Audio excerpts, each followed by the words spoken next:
Having a baby changed my life completely. I'm the youngest in my family, so I was always used to being taken care of. But when I had my son, I knew everything would be different. Still, I wasn't expecting how difficult motherhood would start out. Hi, I'm Gwen, and at 26 I had my first child.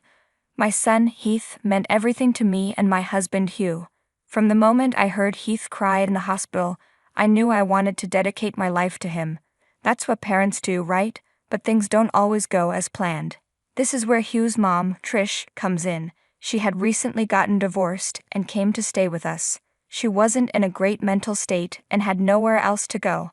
This was her second divorce, first with Hugh's dad, and now her ex-husband, whom she married soon after Hugh was born. When I married Hugh, I found out Trish had just had another child, which was surprising at her age. But her marriage fell apart again, and she lost custody of the child because she wasn't in a good mental state. When we brought Heath home from the hospital, Trish was thrilled. She spent hours just staring at him in awe. While I was glad she was around, I also felt she missed the daughter she wouldn't see grow up. Trish was so excited when I told her we named the baby Heath. She loved the name and asked to hold him. I trusted her because she had handled more babies than I had. Hugh and I smiled as she played with Heath, but then he started crying. I thought he was hungry, so I asked for him back. Trish insisted he wasn't hungry and just wanted attention. She kept playing with him even though he was crying louder. I looked at Hugh for help, and he gently suggested Trish let me take care of Heath. But Trish didn't listen and shook the baby lightly, which made me nervous. I finally managed to take Heath from her, even though she tried to hold on. This was just the beginning of her strange behavior. Trish would play with Heath even when he was sleeping, waking him up just when I had finally calmed him down. She never took responsibility for his crying, just laying him in the cradle and walking away as if he'd stop on his own. She insisted that babies only want attention and that feeding them should come later. I tried to explain that Heath was just a few weeks old and needed regular feeding and sleep, but she dismissed me, saying new mothers think they know everything. Trish continued to ignore Heath's needs, treating him like a toy to play with when it suited her. I decided to talk to Hugh about it, but he wasn't happy with how I was talking about his mom. He hadn't seen much of her behavior since he was usually at work. While I was on unpaid maternity leave, I really wished I could have had a paid one, but my employers weren't very kind. I had already used up my 12 weeks of paid leave, and now I was going over that time. Hugh had to work overtime because of this and didn't get much time at home. Look, can you please try to get along with my mom? She's been through a lot, and that's probably why she wants to bond with Heath, Hugh said. I do get along with your mom as long as she's not acting weird around our baby. Do you know last night I woke up to him crying, and she was just standing over his cradle, staring at him? It was terrifying, I replied. She said she wanted to play with him, but didn't because she knew you wouldn't be okay with it. She was just standing there looking. It was scary, I added. I know she can be a bit strange, but that doesn't mean she'll hurt him. Just be nice and persuasive and she'll soften up. She's easygoing like that, soft-hearted like you. Hugh tried to reassure me. I really don't know about this, I said, worried. Heath was too young for a nanny, and I couldn't take him to work when I went back.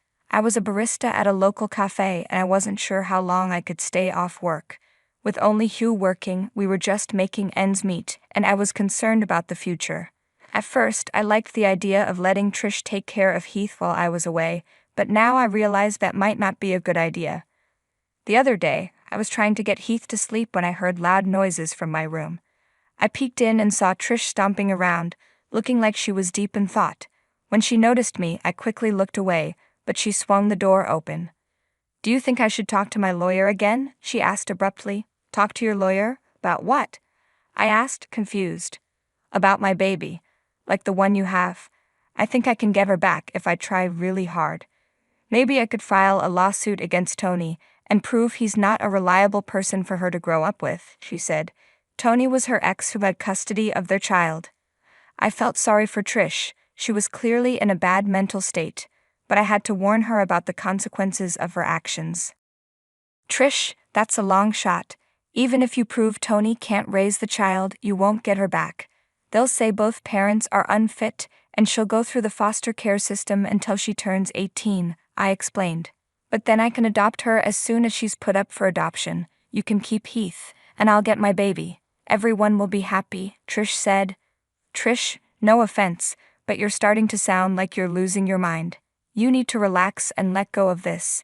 You need help, I said gently. Are you calling me crazy? Me, the mother of your husband? Do you know what I've done to raise him, the sacrifices I've made? And now you want to take this baby away from me? He's my baby too, she shouted. Since when are we talking about Keith? If you want your child back, the only way is to be real and legal. Maybe you should get some help and then prove you can have joint custody, I said. Don't lecture me. You're just a barista who caught my son's eye. You're no one, and you won't make a good mom. Not like me anyway, Trish snapped. What's with you? Where are you going with all this? We let you stay in our home because you had nowhere else to go, and this is how you treat me. I'm sorry life hasn't been great for you, but lashing out at me won't help, I said, trying to stay calm. Shut up, I'm leaving, she screamed, coming dangerously close to me before storming out. I was scared that Trish might hurt me or Heath, but thankfully she didn't. Losing custody of her child had clearly messed with her mind, and things were getting worse. Hugh didn't even listen to me. When I told him what happened, he got mad at me for letting Trish go out on her own when she wasn't thinking straight. He didn't believe me when I told him she was fixated on the whole baby thing. Later, Trish came back home and said she'd been sitting on a park bench all day, even though it had only been a few hours since she left. She quickly apologized to me and then went to take a nap in my room. Later she asked if she could help put Heath to sleep, but I was cautious this time. I wasn't about to let her handle the baby without supervision. Things didn't get easier after that. There came a point where I knew I'd need to ask Trish to leave for good. Things really took a turn one day when we were taking care of a sleeping Heath. How much does it cost to take care of a baby these days? Trish asked. Oh well, the diapers, other supplies, and baby-proofing the house add up. Maybe around $100 a month if you're lucky, and even more when the baby starts crawling or walking, I replied, just wondering. If you have something on your mind you can tell me, I added. Oh, nothing. It didn't used to be so expensive back when I had Hugh, but I'd still have the baby, no hesitation. They're complete angels until they start crying. But yes, I get it. I'd give anything for little Heath. So would I, Gwen. So would I. I'd be willing to give up anything for our baby, Trish said. Our baby? The way she said it felt oddly uncomfortable, but I didn't pay much attention to it. Days passed quickly. Trish started going out regularly every evening around 5 o'clock, all dressed up with her purse. There was no way she had started seeing someone new at her age, so I figured she was just going for walks, trying to feel better. Honestly, we were supportive of her trying to improve. She also began acting more normal with Heath. She didn't act weirdly, would hand me the baby whenever he cried, and even helped make his food and buy diapers occasionally. I was relieved that she seemed to be feeling better and more like herself. I even considered leaving Heath with her when I went back to work soon. But then one day I overheard her while she was playing with him in the living room. I'd been exhausted from taking care of him all day and was trying to drift off to sleep. A while later, I heard Heath crying, which woke me up. As soon as I got up, he became quiet. Then I heard Trish say, "That's a good boy, that's a good baby. You're mine, okay? You're my baby, and Mom is going to take real good care of you. We're going to fly away to a nice place where you'll have lots of toys to play with. Don't you want that?" I wondered how much of what she said was serious and how much was just play. She had definitely managed to calm Heath down. When I got to my senses, I realized his cradle had been moved from my room. The cradle wasn't very heavy, but it was odd that she moved it without waking me up. When I walked into the living room, my heart skipped a beat. The cradle had been modified, and she'd hung large Christmas balls on top to entertain the baby. It looked pretty, but the problem was the balls were made of glass and could have fallen on his face at any moment. I quickly picked Heath up. "What are you doing?" "He's enjoying it," Trish said. "Trish, where did you get these Christmas balls from?" "I found them in your storeroom." "I thought he'd enjoy them," she replied. "Trish, those are really heavy. They may not seem dangerous to us, but for the baby they are. How did you tie them up there? They could fall on him any moment." "Hey, what's with all the accusing?" I got the baby to be quiet and you're still not happy with me, Trish said, sounding defensive. I appreciate that you got him to be quiet, I really do. I'm so happy you're getting along with him, but these balls are dangerous. The old plastic toy on the cradle wouldn't hurt him if it ever fell. How did you even get it down? I thought it was attached. Oh, I ripped it off. Didn't take much. I think this looks so much prettier. I don't see the problem. I understand, but please, let's take it off, okay? It could hurt him.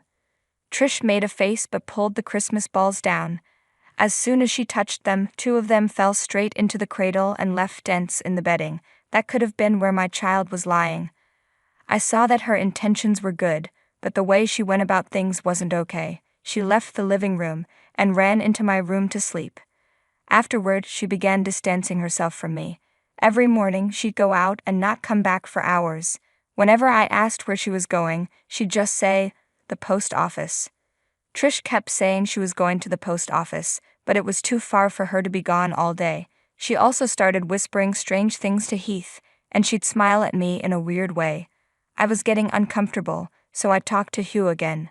"She's trying to get better. Why aren't you being supportive?" Hugh said. "But she still acts strangely around Heath. She keeps telling him he's her baby and says her own name over and over so he'll say it first. You know about the Christmas balls incident and I'm really concerned.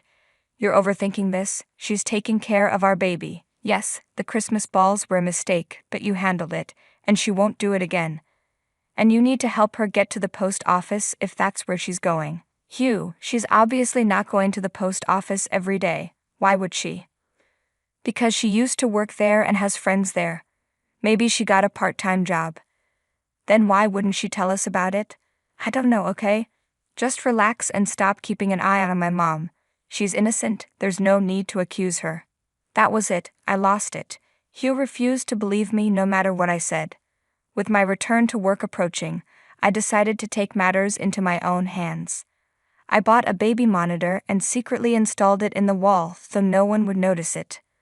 When I started working again, Trish stayed home most days. Everything seemed normal. She'd take Heath to play and then put him back to sleep.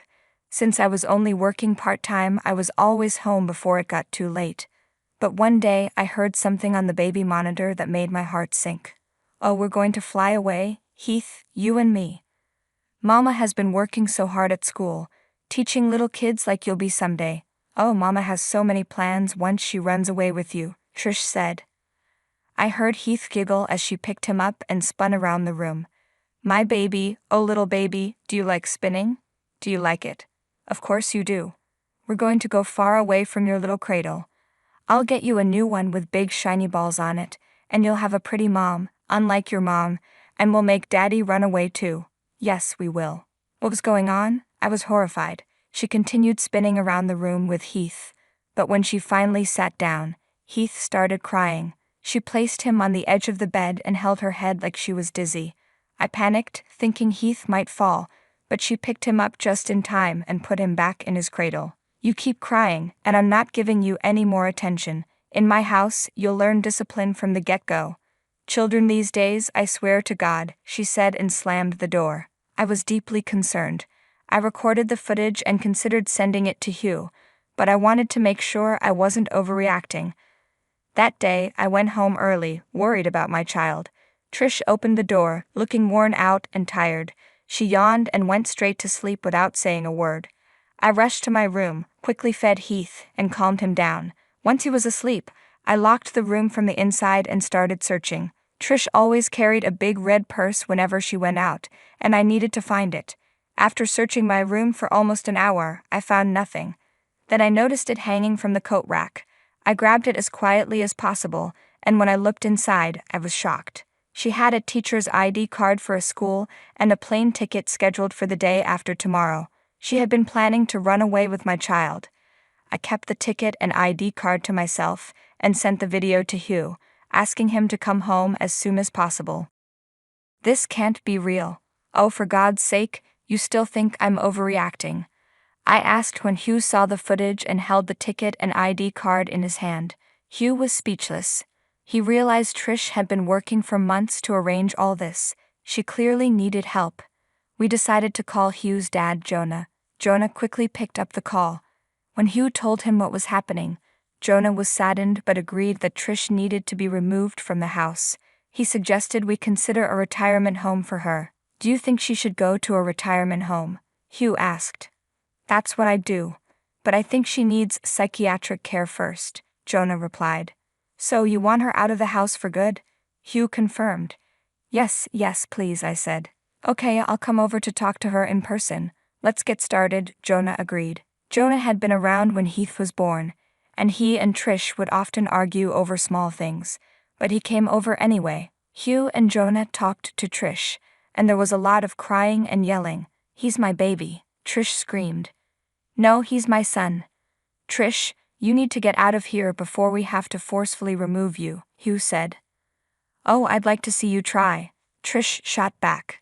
By then, I'd lost my patience. Trish had done so much to upset me that I wanted her out of our lives for good. You will never set foot in this house again. Just go away and keep your hands off my son. Enough. Both of you. Jonah intervened. Mom, please don't make this complicated. Come with us. The fighting continued for a while, but I finally decided to let her go into a retirement home for good. The people at the nursing home said they'd provide her with some psychological help as well. I didn't care anymore. I tore up the plane ticket in front of her and called the school where she worked to ensure she wouldn't be allowed near any kids again. Maybe I went too far in my anger, but it was all necessary. How could I have been so blind all these years? The words echoed in my mind as I stared blankly at the floral centerpiece on our table, reeling from the conversation I'd just overheard in the restroom hallway. This was supposed to be a celebration, a special birthday dinner for Eli at his favorite bistro. He was finally turning 18, my only son about to embark on the journey to adulthood. I had sacrificed so much to get to this point, to provide him the best I could as a single mother, while my husband Grant pursued his high-flying real estate career. Our marriage had been turbulent, to put it mildly. Grant was never home, always chasing the next big deal while I worked long hours as a high school counselor to keep us afloat. But Eli was the light of my life. As long as I had him close, I endured all the heartaches and disappointments. Tonight, however, the wool had been lifted from my eyes. On his way back from the restroom, Grant's hushed phone conversation had shattered my world. Baby, just a few more months before the child support ends, then it's just you and me in paradise. He had crooned lovingly, oblivious to my presence just around the corner. I froze, bile rising in my throat. Grant was talking to his mistress, making plans to abandon us once he no longer had any legal obligations. Burning fury coursed through me as I returned to our table. How long had he been cheating while I sacrificed everything for our family?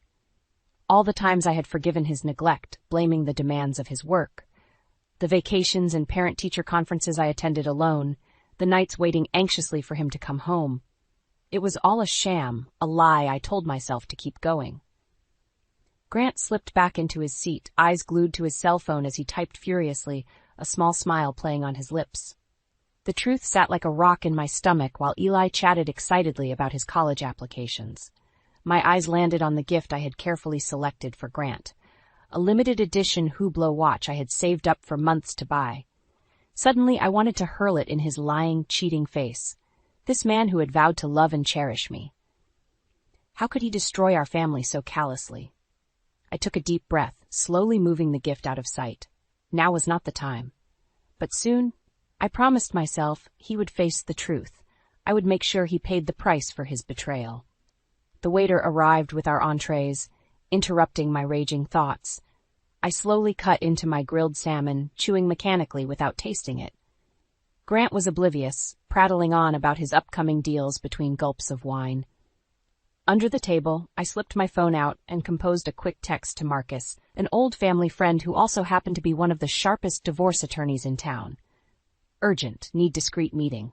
I hit send, hand trembling slightly. The die was cast. I could no longer avoid this. But I would be strategic, speak to Marcus first before confronting Grant. Above all, I needed to shield Eli. My sweet boy did not deserve any of this ugliness and heartbreak. He was innocent, his whole future ahead of him. I had to handle this right. Eli's excited voice shook me from my thoughts. Mom, Dad, thank you so much for dinner. I can't believe I'm finally 18. He beamed, raising his glass. To new beginnings ahead, I'm so grateful for your love and support. I managed a weak smile, clinking my glass softly. To new beginnings. The words nearly choked in my throat. Grant nodded absently, eyes still glued to his phone.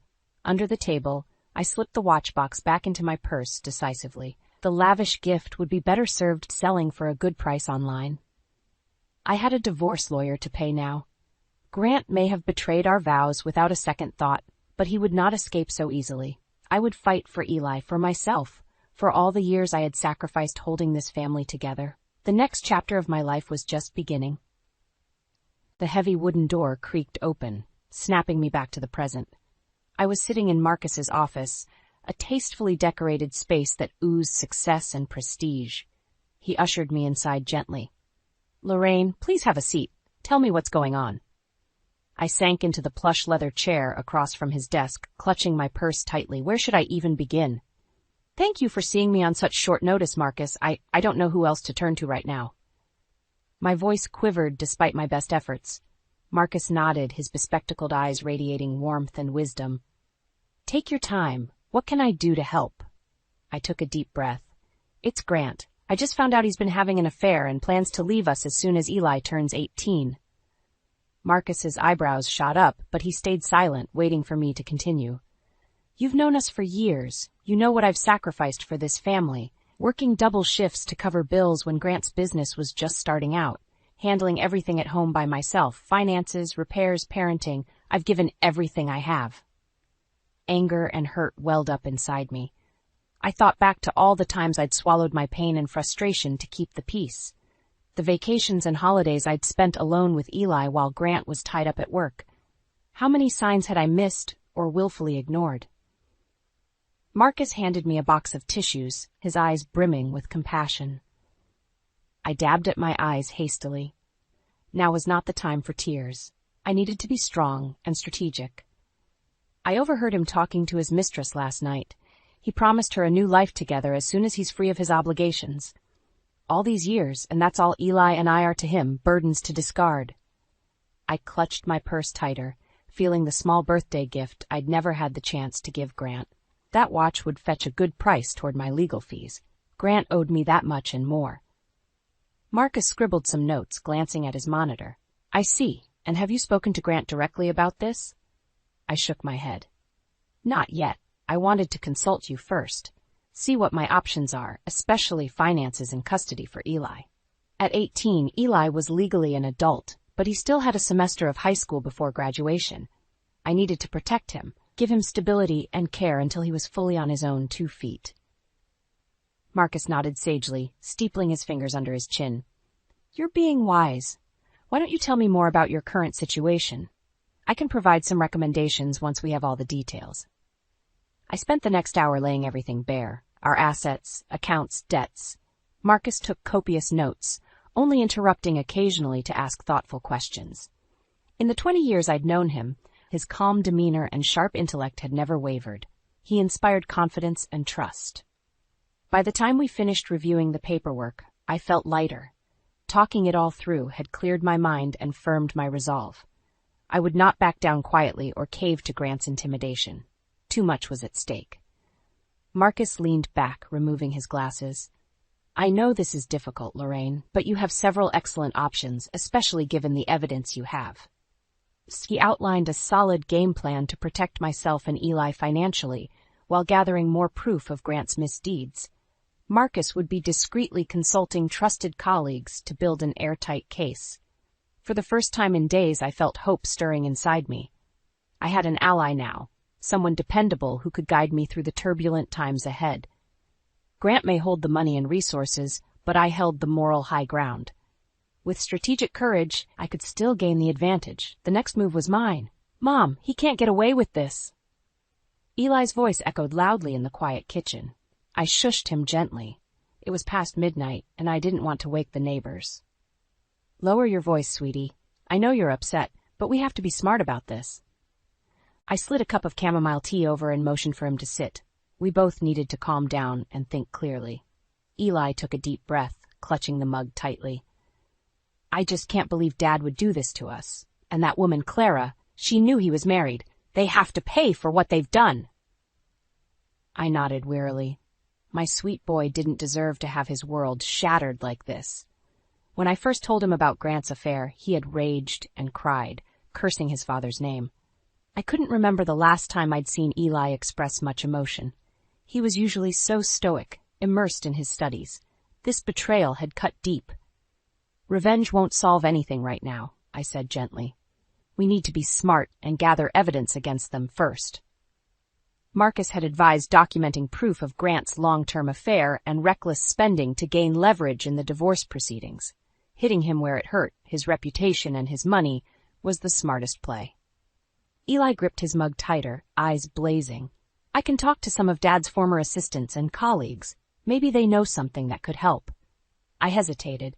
Eli's grades were stellar, and I didn't want him getting distracted or consumed by vengeance, but having an extra set of hands could be useful. Just be discreet, I finally said. Don't let it affect your schoolwork. Getting that academic scholarship is what matters most. Eli nodded. I know, Mom. My grades will stay up, I promise. I just want to help bring Dad to justice. His jaw was set stubbornly. Clearly, I wouldn't be able to talk him out of this crusade. Perhaps it would even be cathartic for Eli to actively contribute to holding Grant accountable. Okay, but no confrontations, and don't give your father any reason to suspect us. I squeezed his hand gently. Now get some rest. You have exams next week. Eli hugged me tightly before shuffling off to bed, still mumbling curses at his father. I stayed up late finalizing my divorce filing papers and financial disclosures. Grant's sweet little mistress Clara was in for a rude awakening when she realized the price of her new life. Served her right for helping destroy my family and my trust. Over the next few weeks, Eli and I fell into an easy routine gathering evidence separately while maintaining normalcy on the surface. To the outside world, we were still one big, happy family. Meanwhile, Eli worked his charm getting incriminating details from Grant's friends, staff, and colleagues. My boy had his father's gift for persuasion, albeit with better motives. Slowly but surely, our documentation grew. Between Marcus's legal preparations and Eli's social sleuthing, everything was falling into place. My confrontational dinner with Grant was just a week away. Once Eli graduated, I could serve Grant the divorce papers along with a healthy dose of karmic payback. The anticipation made my heart race. For today, though, I had to set those thoughts aside. Eli's high school graduation ceremony was about to start. As he crossed the stage to accept his diploma, tall and handsome in his robe and mortarboard, I felt my heart swell with pride. Against all odds, my boy had made it. His life was just beginning, full of promise and possibility, and I would fight with my last breath to protect the future he deserved. I stared at the folder in front of me, anxiety and anticipation swirling in my gut. It contained the culmination of weeks of careful planning and evidence gathering, everything needed to confront Grant and destroy his twisted lies once and for all. It had been a long road getting here. The sleepless nights spent digging through old financial records and emails, looking for any shred of proof. Eli working his charm to get the truth from Grant's colleagues. My endless strategy sessions with Marcus to build an airtight case. We were as ready as we could be. And yet, my hands trembled as I held the sealed manila folder. Was I doing the right thing? Eli and I had built a stable life together despite Grant's neglect. Did I really need to demolish what remained of our family unit? Perhaps I should just take the high road. Let karma take care of Grant and his midlife crisis fling while I focused on my future with Eli. I could tell Grant that I knew about his affair, but minimize the confrontation. Amicably dissolve our marriage without all this ugliness. Salvage some faint echo of the happy family we once were. I shook my head sharply, dispelling those weak thoughts. No more blind forgiveness and second chances for Grant. He had thrown away any goodwill I once felt when he betrayed our sacred vows, lied to my face every day while plotting his escape with that gold-digging secretary Clara. Grant deserved to be brought low after profiting from my years of sacrifice. This was about justice, not just revenge. Exposing his misdeeds was the only path to closure for me and especially Eli. My son had enough turmoil to process already without carrying this bitter secret forever. The truth would set us free. Our future peace and healing depended on total honesty and accountability. However difficult this dinner confrontation might be, I owed it to both of us to see it through. Eli popped his head into my study, thick dark hair disheveled as always. "Mom, I'm headed out to meet some friends for pizza. Need anything before I go?" I smiled, warmth filling my chest. "No, sweetie, you go have fun. Stay safe and call me if you need a ride back." He nodded, eyes drifting to the hefty folder on my desk. I knew he shared my turbulent mix of anticipation and fear. But Eli had proven himself wise and discerning beyond his years. He understood what was at stake, what needed to be done. "It'll be okay, Mom. No matter what happens, we're in this together." He hugged me quickly, gangly frame enveloping me. I clutched him tightly, trying to convey my gratitude and love through that embrace. Then he was gone, loping stairs taking two at a time. Tomorrow we would host Grant and Clara at a supposed celebration dinner, where I would finally serve Grant the harsh reality he deserved.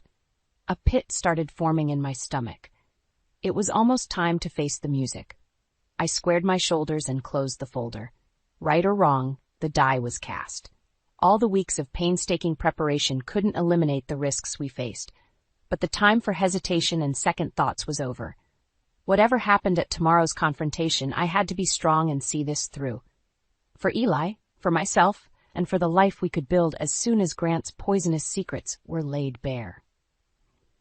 Tonight was the night. After endless planning and preparation, the confrontation I'd alternately longed for and dreaded had finally arrived. In just a few hours, Grant would arrive with his pampered mistress Clara, expecting a pleasant birthday celebration dinner. Oh, it would be memorable, all right, but for far different reasons than Grant anticipated. I smoothed my black dress and examined myself critically in the mirror. I had selected an outfit that portrayed strength and confidence. No more playing the meek, forgiving wife. Those days were done. Tonight, Grant would see the formidable woman he had unleashed through his callous betrayals. The doorbell rang, and I steeled myself before going to answer. It was Marcus, precisely on time. I welcomed him in to join Eli and I for a quick strategy session before the fateful confrontation. "Good evening, Lorraine. How are you holding up?" Marcus asked kindly, eyeing me with concern. He knew this would be an emotional trial. I shrugged, aiming for nonchalance. Ready to finally serve Grant the harsh truth he deserves. In reality, my nerves were stretched taut as piano wire, but showing weakness or hesitation now would undermine everything we'd worked for. Marcus nodded. "Remember, you have all the power tonight. The facts are on your side." He patted the file folder thick with evidence I had prepared to confront Grant with. "We'll all be right here with you. Stay focused on your goal, exposing Grant's lies so you and Eli can move forward." Eli emerged from the kitchen, wearing a sharp button-down shirt and slacks. He had insisted on being present tonight, despite my offers to spare him this painful spectacle. "I need to see this through," he had said gravely. My boy had grown up so fast this past month. Once again, I felt that pang of maternal pride and anguish. The doorbell rang again. No more time for doubts or second thoughts. Taking a deep breath, I strode to the foyer and threw open the door with more force than necessary. Showtime. Grant stood on the porch next to a tall, impeccably dressed blonde. Ah, the elusive Clara in the flesh. She was certainly beautiful, but looked rather bland and vapid. I managed a tight smile. "Grant, Clara, so nice of you to come. Please make yourselves comfortable." My voice dripped honey, belying the maelstrom within. Grant breezed in casually, Clara clinging to his arm. "Wouldn't miss Eli's celebration dinner. Where is the man of the hour, anyway?" Right on cue, Eli appeared from the kitchen, face schooled into a mask of grim calm. We all took seats around the finely set dining table. Expensive china and crystal wine glasses glinted in the low light, the perfect backdrop for the bombshells about to be dropped. Marcus nodded discreetly, signaling that he had activated the hidden recording devices we had planted earlier. We needed every detail documented. I smiled tightly.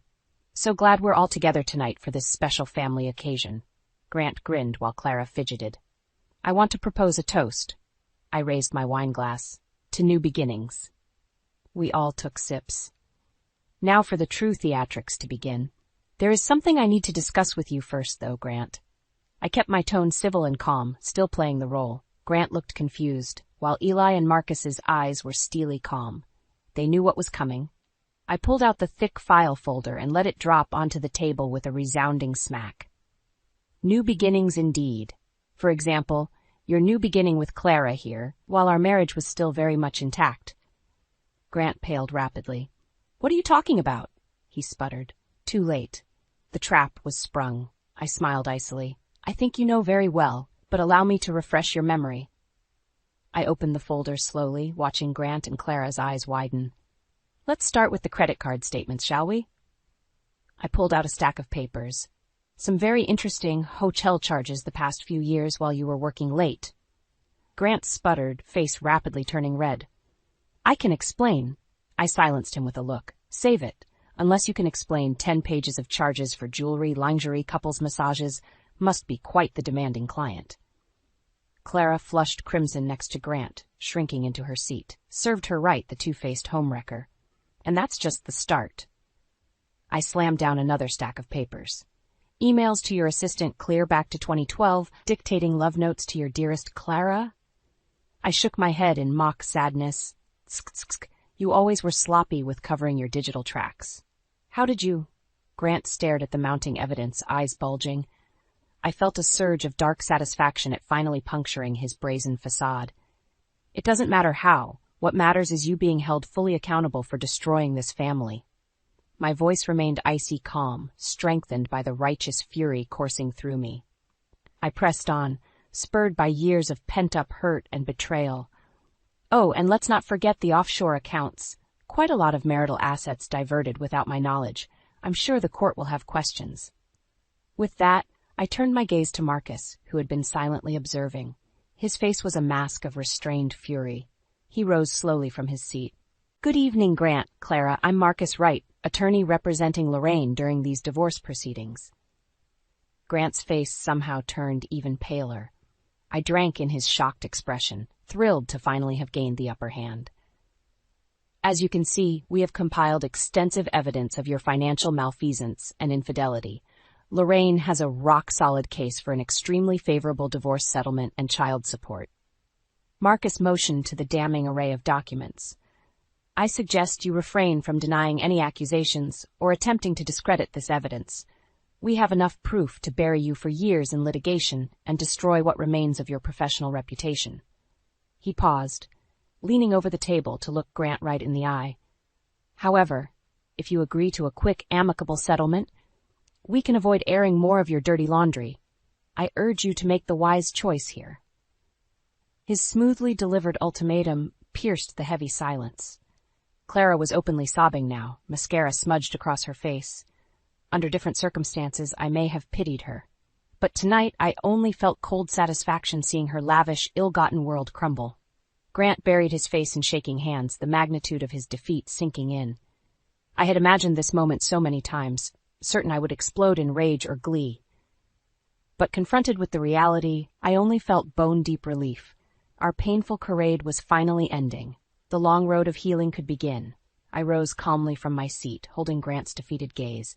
Your lies end tonight. Sign the settlement, grant us a quick divorce, and this all disappears. You have a choice to make. With that, I turned my back and strode away, my heels clicking decisively on the tile floors. The confrontation was over, my long-awaited justice finally obtained. It was time to start writing a new story. I stood at the kitchen sink, numbly rinsing wine glasses with shaky hands. The confrontation I had planned and agonized over for weeks was finally over.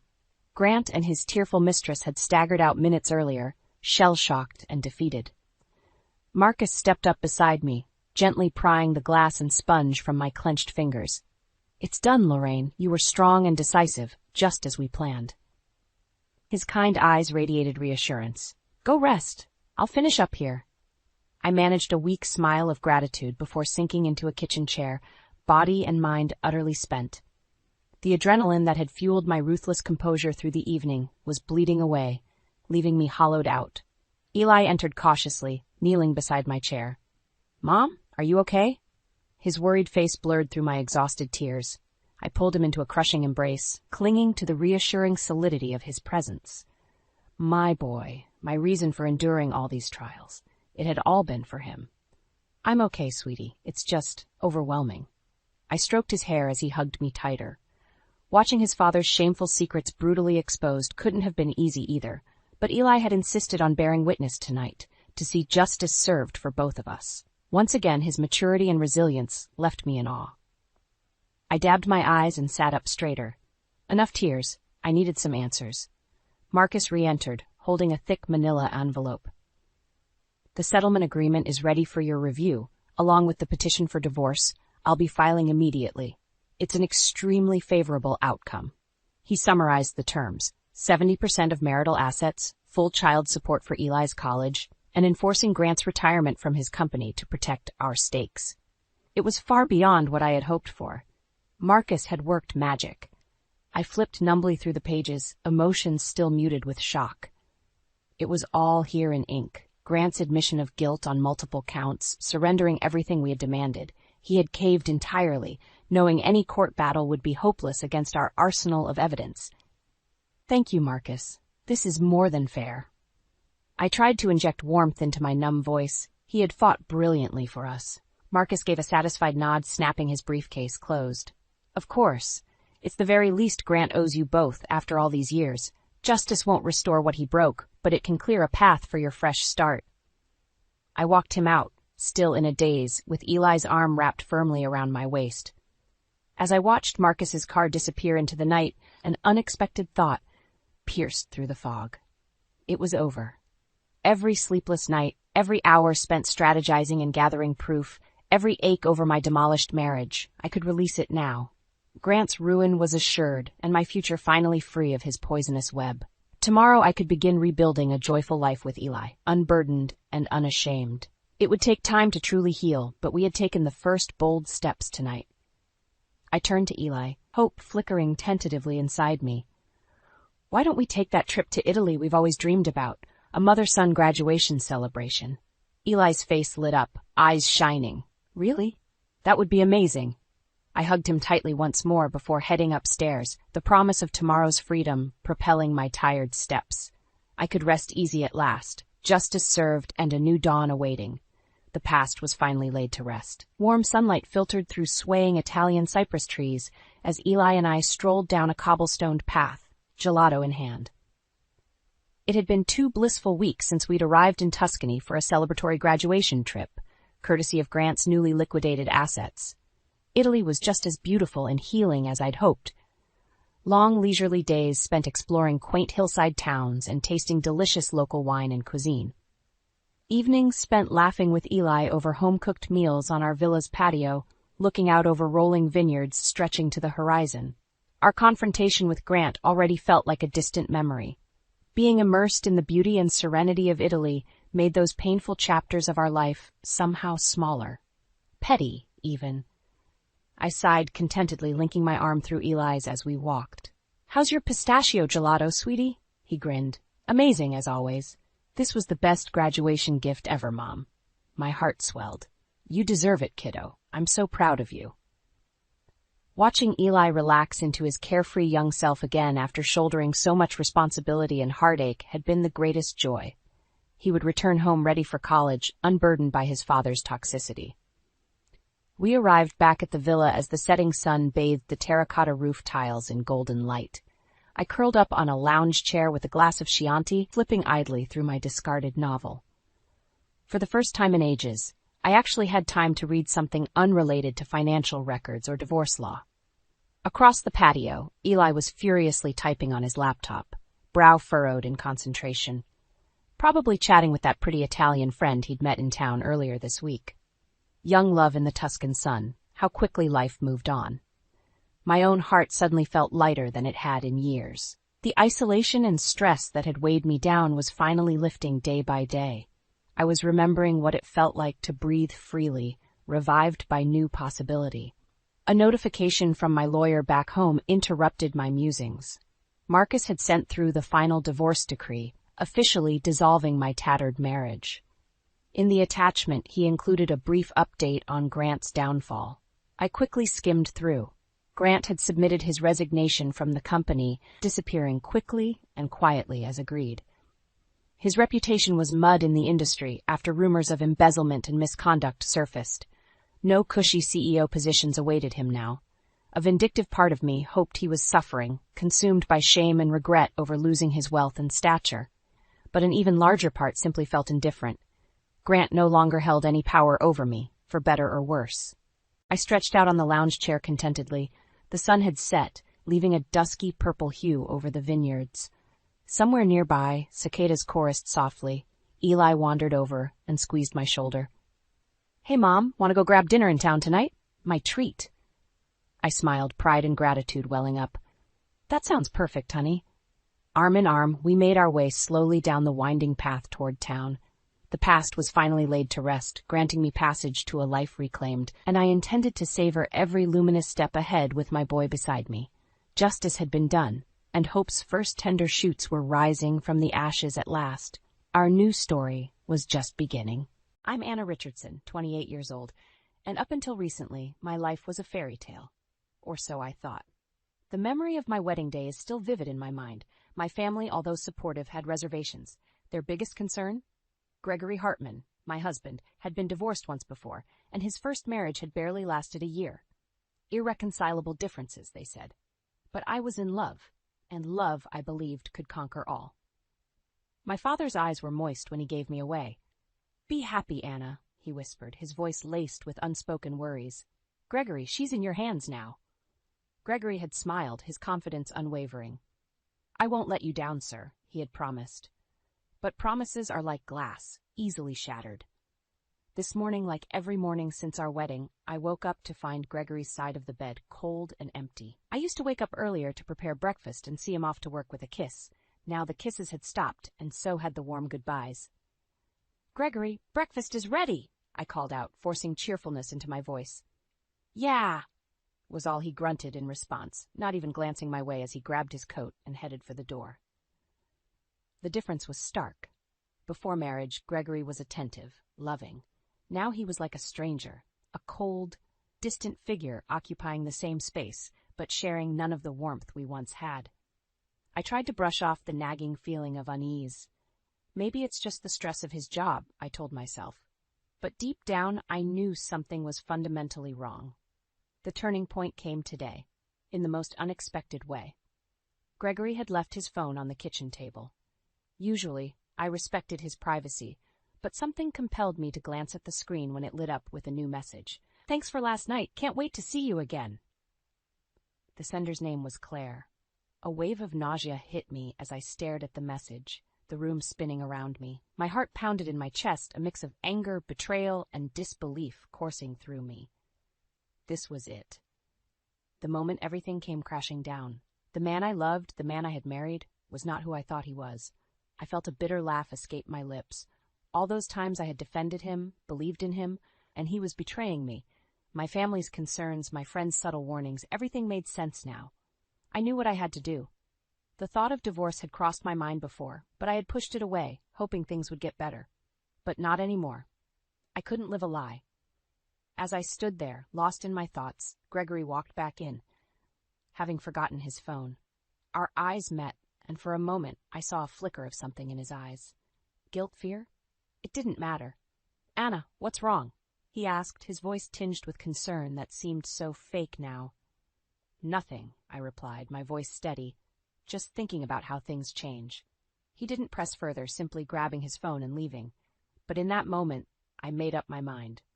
I would confront him, and I would free myself from this sham of a marriage. Little did Gregory know, he had just pushed me to the edge, and I was ready to push back. I sat at my desk, staring blankly at the computer screen. Work used to be a place of solace, a distraction from the growing troubles at home. But today it felt like a cage. My thoughts kept drifting back to Gregory, to that message from Claire, and to the love that once felt so real. It was here, in this very office, where I had first met Gregory Hartman. He was charming, confident, and his laughter was infectious. I remember how he would always find an excuse to pass by my desk, how our coffee breaks became frequent and longer. Back then, I was just Anna, an employee in my father's company, not the CEO's daughter. When Gregory found out about my family, I saw a flicker of surprise in his eyes, but he quickly masked it with a smile. "You're full of surprises, Anna," he had said. That moment made me believe he loved me for me, not for my background. But now, as I reflected on our past, I couldn't help but wonder if I had been naive. The Gregory I knew before our marriage was caring, attentive, and always put me first. The Gregory I lived with now was a stranger. "Anna, you okay?" My colleague Sarah peered at me with concern. "Just a bit distracted," I replied, forcing a smile. I tried to focus on my work, but my mind was in turmoil. Gregory's change was gradual but undeniable. He started coming home late, often missing dinner. Our conversations dwindled to monosyllables. His once warm embrace turned cold, and his kisses disappeared. But the worst part was his indifference. The way he would shrug off my attempts at conversation, the way he ignored my presence, it was like living with a ghost. "Anna, you've been different since you got married," Sarah had once commented. I brushed it off, not wanting to admit that my marriage was crumbling. Today, my denial was shattered. The evidence was there on Gregory's phone. The late nights, the lack of interest, it all made sense. He was having an affair.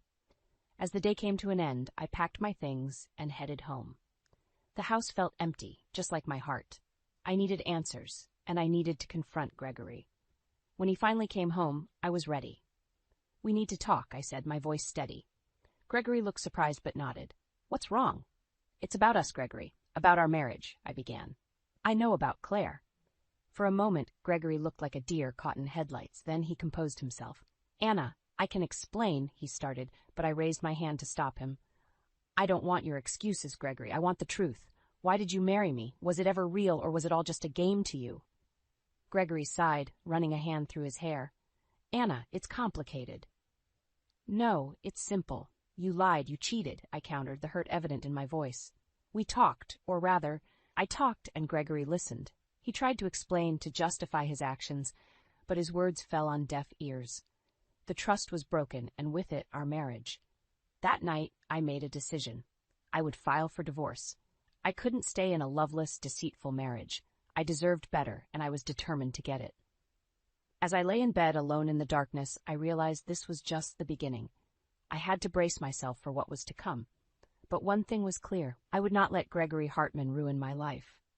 The morning light crept through the curtains, casting a warm glow across the room. It was a stark contrast to the coldness that had settled in my heart. Today was the day I had decided to confront Gregory about everything. His infidelity, his indifference, the sham our marriage had become. I rehearsed what I would say, how I would say it. I needed him to understand the depth of my hurt, the betrayal I felt. But more than that, I needed closure. I needed to know why. As the day dragged on, my resolve only grew stronger. When Gregory finally came home, I was ready. I had prepared dinner, not as an act of reconciliation, but as a setting for our final conversation as husband and wife. "Gregory, we need to talk," I said firmly as we sat down. He looked up, a flicker of annoyance crossing his face. "What now, Anna?" "It's about us. About our marriage," I started, trying to keep my voice steady. "I know about your affair with Claire. I saw the messages." For a moment, Gregory was silent. Then he let out a heavy sigh. "Anna, it's not what you think." "Then what is it, Gregory? Enlighten me, because from where I'm standing, it looks like you've been lying to me since the day we got married." Gregory shifted uncomfortably. "It's complicated. You wouldn't understand." "Try me," I challenged, my voice rising slightly. Gregory looked at me, his expression hardening. "Fine. You want the truth? I was bored, Anna. Our marriage became a routine, and I needed something more. I felt as if I had been slapped." "So you decided to have an affair because you were bored?" "Yes, I guess I did," he admitted, his voice void of remorse. The pain in my chest was almost physical. "And what about our vows? What about everything we promised each other?" Gregory shrugged. "Things change, Anna. People change." I stared at him, my vision blurring with tears. This was not the man I married. This was someone else, someone cold and unrecognizable. "You know what, Gregory? I can't do this anymore. I can't be with someone who has so little regard for me, for our marriage. I want a divorce." Gregory's expression didn't change. "If that's what you want." It was said with such indifference it stung more than any argument could. I had hoped for some sign of the man I once loved, some indication that he cared. But there was nothing. That night I lay awake, staring at the ceiling. The reality of what had transpired sunk in. I was going to be alone, divorced at 28. But amidst the fear and uncertainty, There was also a sense of relief. I was finally freeing myself from a loveless marriage. The next few weeks were a blur of paperwork and legal consultations. I moved back into my old room at my parents' house, seeking comfort in the familiarity of my childhood home. My father was supportive, though I could see the worry in his eyes. "You'll get through this, Anna," he assured me. "You're stronger than you think." And deep down, I knew he was right. This was not the end of my story, it was just a new beginning. A beginning where I could find myself again, away from the shadows of a marriage that was never meant to be. As I signed the last of the divorce papers, I felt a weight lift off my shoulders. It was over. I was free. And for the first time in a long time, I felt hope for the future. The world outside seemed to carry on as usual, but for me, everything had changed. The finality of signing those divorce papers marked the end of a chapter in my life. A chapter filled with love turned sour, dreams turned to dust. In the weeks that followed, I found myself oscillating between relief and bouts of sadness. I had been so sure that Gregory was my forever, but now I was starting to rebuild my life without him. Despite the hurt, a part of me yearned for closure. I needed to understand why Gregory did what he did. Why he chose to betray our vows, our love. I needed answers, not for him, but for myself. Driven by this need, I decided to hire a private investigator. It was a drastic step, but the truth was worth it.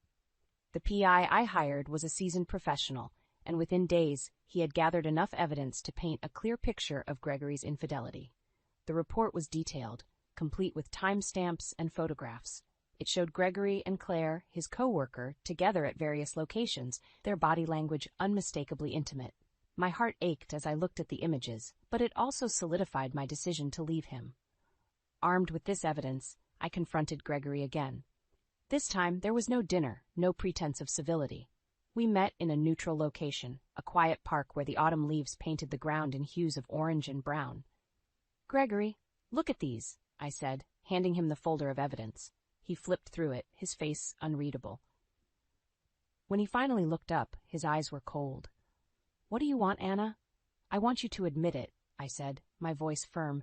"Admit that you cheated, that our marriage was a lie to you." Gregory sighed, closing the folder. "Yes, I cheated, but our marriage wasn't a lie, Anna. I just needed more." His confession, though expected, still hurt. "More? I gave you everything, Gregory. I loved you with all my heart. And I appreciated that," he said, almost too casually. "But sometimes love isn't enough." His words cut deep, but they also brought clarity. This was who Gregory was, a man for whom love was a convenience, not a commitment. "I hope one day you realize what you've lost," I said, standing up. "Goodbye, Gregory." As I walked away, I felt a strange mix of sorrow and liberation. I had loved Gregory with all I had, but now I was ready to let go. The path ahead was uncertain, but it was mine to shape. In the days that followed, I dove into work, finding solace in the routine. My colleagues, sensing the change, offered support in their own ways. It was comforting to know I wasn't alone. One evening, as I was leaving the office, my phone rang. It was the private investigator. "Miss Richardson, there's something you need to see," he said, his tone serious. Curious and slightly apprehensive, I agreed to meet him. What he showed me next was the last piece of the puzzle, the final blow to any lingering feelings I had for Gregory. It wasn't just about infidelity. Gregory had been planning to leave me long before our marriage crumbled. He had been manipulating me, using me, all along. The evidence was irrefutable, and it shattered any remaining illusions I had about him. That night, as I lay in bed, I realized that this was truly the end. There would be no more tears for Gregory Hartman. He had made his choices, and now I was making mine. I chose to move forward, to heal, and to find happiness again. Gregory was a part of my past, but he would not define my future. The chill of the early morning air was a stark contrast to the turmoil brewing within me. Today was the day I would confront Gregory and Claire together.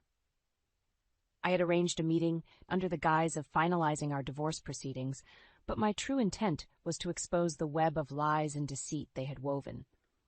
As I walked into the cafe where we agreed to meet, I saw them sitting together, looking uncomfortably close. Gregory noticed me first, his eyes widening slightly. Claire, younger and seemingly oblivious to the gravity of the situation, gave me a disdainful look. "Thank you for coming," I began, my voice steady despite the storm inside. I think it's important we all understand the situation clearly. Gregory cleared his throat. Anna, I've already agreed to the divorce terms. There's no need for further discussion. I smiled, a bitter, humorless smile. It's not about the divorce, Gregory. It's about the truth. I turned to Claire. Did he tell you that he was planning to leave me from the start? That our marriage was just a convenience for him? Claire's eyes flickered with uncertainty. What are you talking about? We're in love.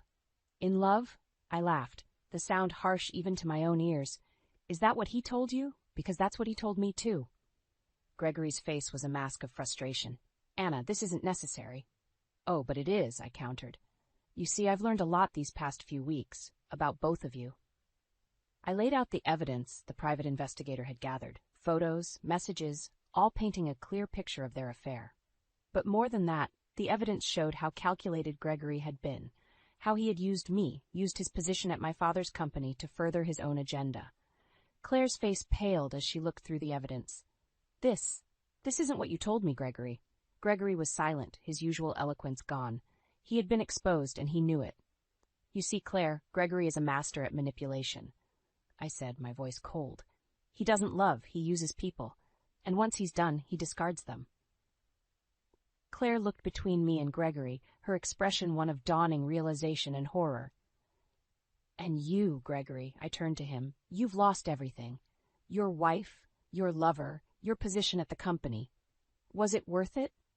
Gregory's gaze was unfocused, his usual composure shattered. I didn't think. That's right. You didn't think, I interrupted. You didn't think about the consequences, about the people you hurt, but now you have to live with those choices. With that, I stood up, my heart still aching, but my spirit unbroken. Goodbye, Gregory. I hope one day you understand the damage you've done. As I walked out of the cafe, the morning sun broke through the clouds, casting a warm, golden light on the world. It was a new day, a new beginning, and for the first time in a long time I felt a sense of peace. Gregory and Claire's voices faded behind me, their words inconsequential. I was moving on, leaving the past and its pain behind. The road ahead was uncertain, but I was ready to face it, ready to rebuild my life, one step at a time. In the days that followed the cafe confrontation, a sense of calm settled over me. It was as if facing Gregory and Claire, seeing their reactions to the truth, had lifted a heavy burden from my shoulders. My heartache didn't vanish, but it transformed, becoming a source of strength rather than a weakness. The legal proceedings for the divorce moved quickly, given the evidence of Gregory's infidelity. It was a straightforward case, and soon I was officially free from the man who had turned my life upside down. Along with the decree came a sense of vindication. Gregory was ordered to pay a significant sum in alimony. It wasn't about the money for me, it was about him facing the consequences of his actions.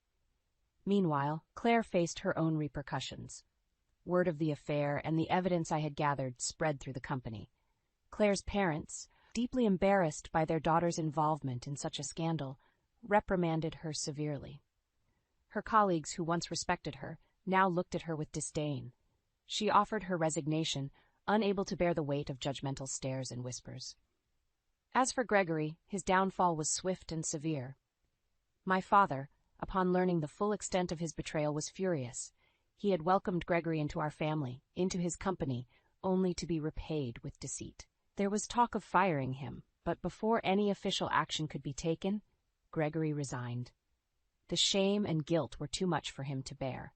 I watched these events unfold from a distance, feeling a mix of pity and relief. Pity for the pathetic end to Gregory's schemes, and relief that I was no longer part of his twisted world. My family was my rock during this time. They welcomed me back with open arms, offering comfort and support as I healed. My job at the company provided a much-needed distraction, and my colleagues' kindness reminded me that I wasn't alone in this journey. Life was slowly getting back on track. I found joy in small things, coffee with friends, quiet evenings with my family, the sense of accomplishment after a productive day at work. The pain of the past was still there, but it was no longer all-consuming. One evening, as I sat on the porch watching the sunset, my father joined me. He put an arm around my shoulders, a silent show of support. "You've handled everything with such grace, Anna," he said softly. I'm proud of you. I leaned into his embrace, feeling a surge of gratitude. Thanks, Dad. I couldn't have done it without you and Mom. You're stronger than you think, Anna. And remember, this experience doesn't define you. It's just a part of your story. He was right. This experience, as painful as it was, had taught me a lot about myself, about resilience and forgiveness. It was a part of my story, but it wasn't the whole story. As the sky turned a deep shade of orange, I made a silent vow to myself. I would move forward, embrace life, and open my heart to new possibilities. The future was uncertain, but it was mine to shape. The days turned into weeks, and slowly the scars of my past began to heal. The journey wasn't easy. There were moments of doubt and pangs of loneliness, but with each passing day, I grew stronger, more resilient. My life had taken an unexpected turn, and in the process, I had discovered a strength I never knew I had.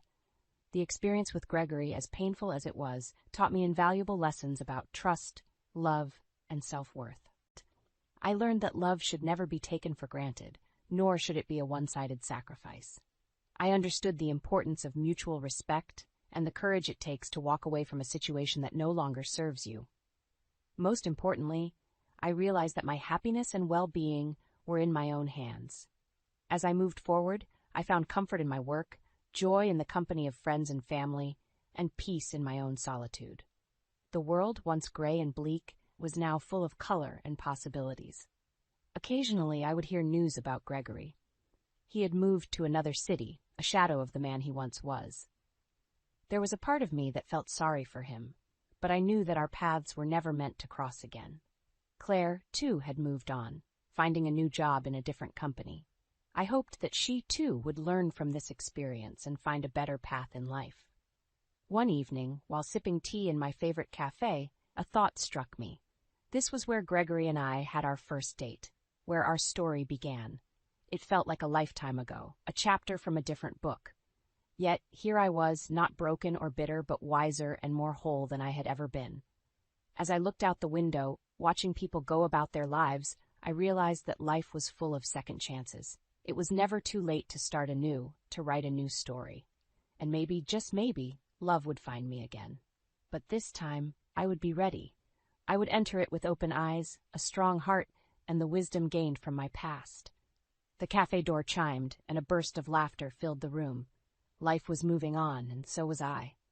With a smile, I turned my gaze back to the bustling street, my heart filled with hope for what the future might hold.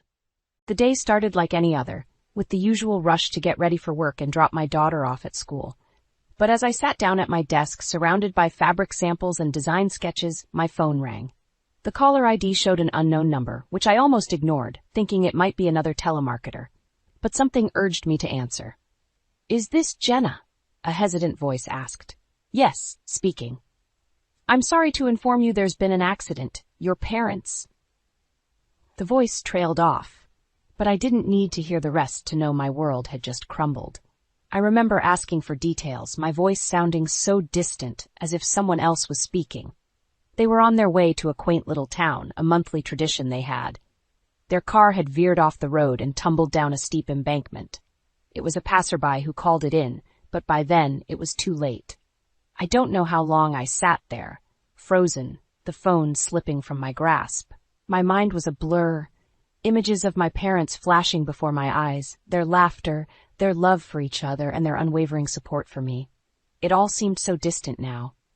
I managed to leave work early, driven by a need to share this unbearable pain with someone who would understand. Derek was the first person who came to mind. My husband, my partner, should have been my solace in such a moment. "Derek, I need you," I said, my voice breaking as I called him. His response was immediate, but not what I expected. "Jenna, what's wrong? I'm in the middle of something." I took a deep breath, trying to steady my voice. "It's my parents. They were in an accident. They're gone, Derek, both of them." There was a pause, and for a moment I hoped for words of comfort, a sliver of empathy, but what came was a cold dismissal. "Is that all? Jenna, I'm on a tight schedule here. Can't this wait?" I couldn't believe what I was hearing. "Wait. Derek, my parents are dead. How can you be so heartless?" Another pause, then a sigh. "Look, I'm sorry about your parents, but you know how important this project is. I can't just drop everything. You'll have to handle this on your own." My hands were shaking, tears streaming down my face. I thought you would care. I thought you would be here for me. Jenna, we all have our crosses to bear. I'm sure you'll manage. Just don't make this harder than it has to be.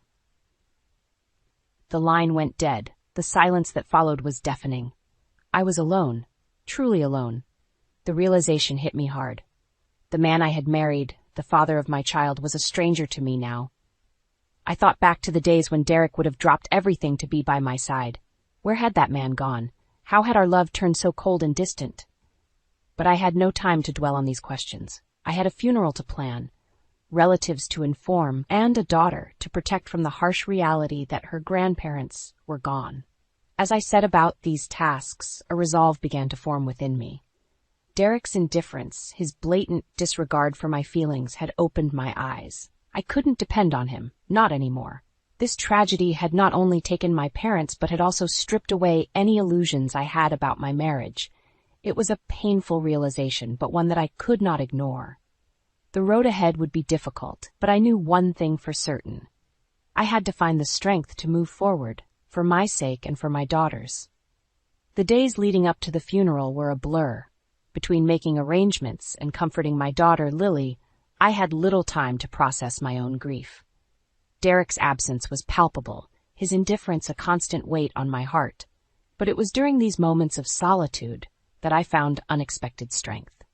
My mother-in-law, Elaine, with whom we shared our home, was of no comfort. Her reaction to the news was as cold as Derek's. "So both gone at once? Must have been quite the shock," she remarked dryly, not even looking up from her magazine. I nodded, barely able to speak. "Yes, it's been hard." Elaine finally glanced at me, her gaze calculating. "Well, at least there's a silver lining with the insurance money, right? We could use a bit of good news around here." I stared at her, incredulous. "Elaine, my parents just died. How can you think about money at a time like this?" She shrugged, her interest already waning. "Money makes the world go round, dear. Best to look on the bright side." The lack of empathy stunned me. I had known Elaine to be difficult, but her callousness in the face of my tragedy was a new low. It was clear I was alone in my grief. The day of the funeral arrived, a somber affair attended by close family and friends. The absence of my husband was noted by many, his excuses of work commitments doing little to mask his apathy. It was a slap in the face, a public display of his disregard for our family. After the service, as I stood by the graveside, my cousin approached me, her expression a mix of concern and anger. "I can't believe Derek didn't show up. How could he be so heartless?" I shook my head, fighting back tears. "He says he's too busy with work." "Too busy for his wife's parents' funeral? That's not just busy, Jenna. That's cruel." Her words echoed my thoughts, amplifying the hurt and betrayal I felt. Derek's actions, or lack thereof, were unforgivable. It was a realization that cut deep, severing what little connection remained between us. In the following days, Derek's indifference became more apparent. Calls went unanswered, and when he did deign to speak to me, his words were empty, devoid of warmth or concern. "It's done then? The funeral and everything?" he asked during one such call, his tone casual, as if inquiring about the weather. "Yes, it's done," I replied, my voice cold. Good. Let's move on then. No point dwelling on it."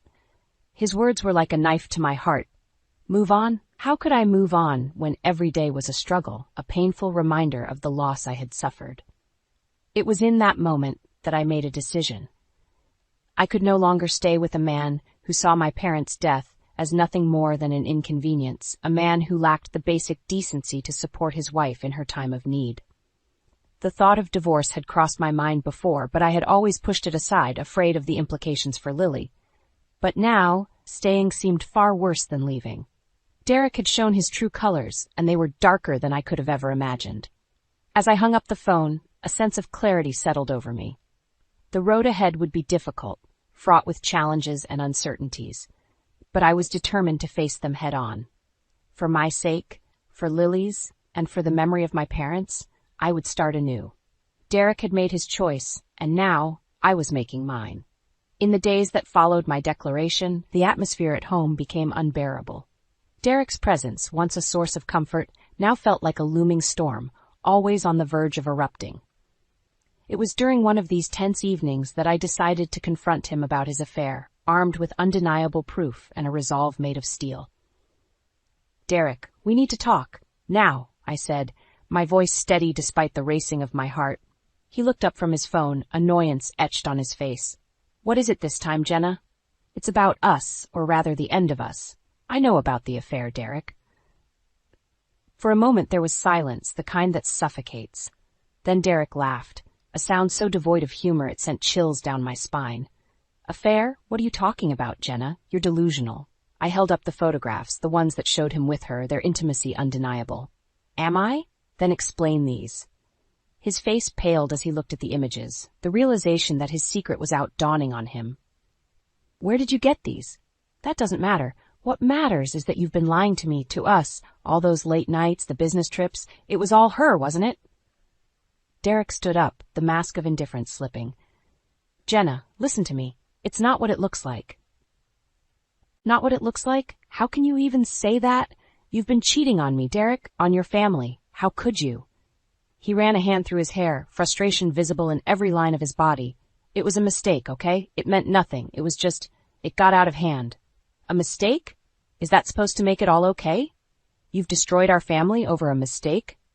Derek moved closer, desperation in his eyes. "Jenna, please, we can fix this.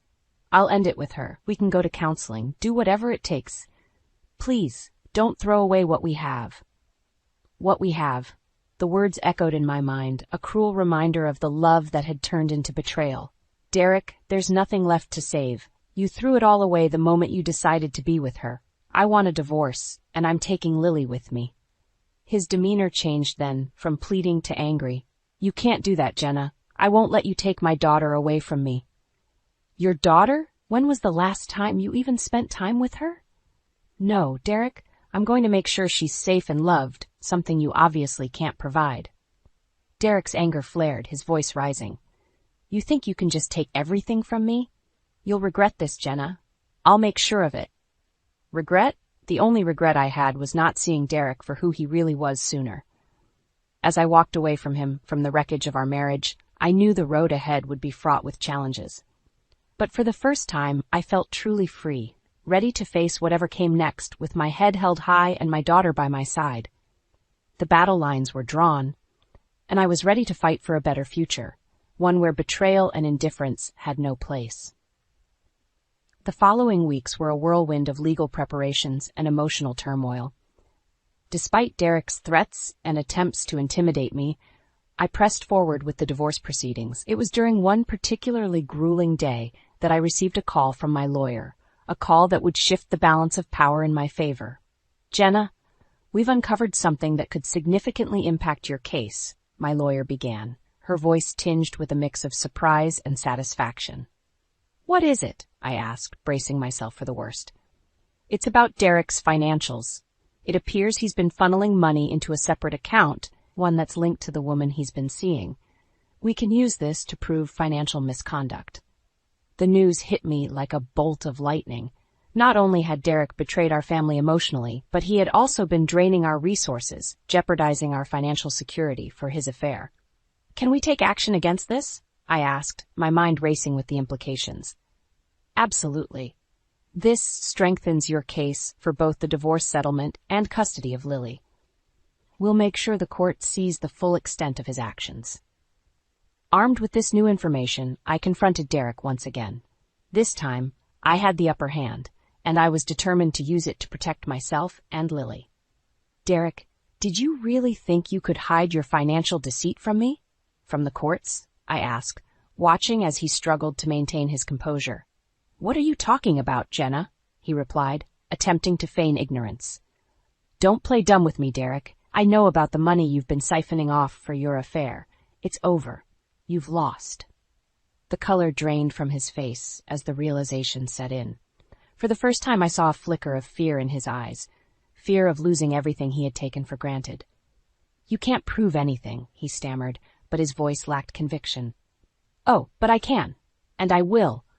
I'm going to make sure you pay for what you've done, not just to me, but to Lily. But I see you've endangered her future for your selfish desires." Derek's demeanor shifted from fear to anger, a dangerous glint appearing in his eyes. "You'll regret this, Jenna. I'll make sure you get nothing." but his threats no longer held any power over me. I had the truth on my side, and I was no longer the woman he thought he could control and intimidate. "No, Derek, it's you who will regret it. I'm going to expose you for the liar and cheat you are, and when this is over, Lily and I will be free of you and your deceit." As I ended the conversation, I felt a sense of empowerment wash over me. For too long I had lived in Derek's shadow, subjected to his lies and manipulation, but now the tables had turned. I was ready to fight back, to reclaim my life and secure a safe and happy future for Lily and myself. The battle was far from over, but for the first time I felt confident in my ability to win. The courtroom was charged with tension as Derek and I faced off, surrounded by our respective legal teams. The proceedings had been grueling, but today was different. Today, the focus was on Derek's financial deceit and his affair, the evidence laid bare for all to see. "Mr. Thompson, can you explain the purpose of the separate account to which you've been funneling funds from the joint account you share with your wife?" the judge asked, his tone indicating he'd heard enough excuses. Derek cleared his throat, his usual confidence nowhere to be seen. "Your Honor, that account was for investment purposes. It has nothing to do with the allegations my wife has made." "Investment purposes?" my lawyer interjected, her voice dripping with skepticism. "Is that why there are multiple transactions linking this account to a Miss Rachel Foster, the woman Mr. Thompson has been having an affair with?" The courtroom fell silent, the weight of the accusation hanging in the air. Derek's lawyer attempted to intervene, but the judge waved him off, his gaze still fixed on Derek. "And Mr. Thompson, how do you respond to the charge of financial misconduct, specifically the misuse of marital funds for the benefit of your affair?" Derek's response was a mumbled denial, but it was clear to everyone in the room that his defenses were crumbling. The judge leaned forward, his verdict ready. "Given the evidence presented, it's evident that Mr. Thompson has engaged in financial misconduct, jeopardizing not only the marital assets, but also the financial security of his daughter. This will be taken into consideration in the final settlement."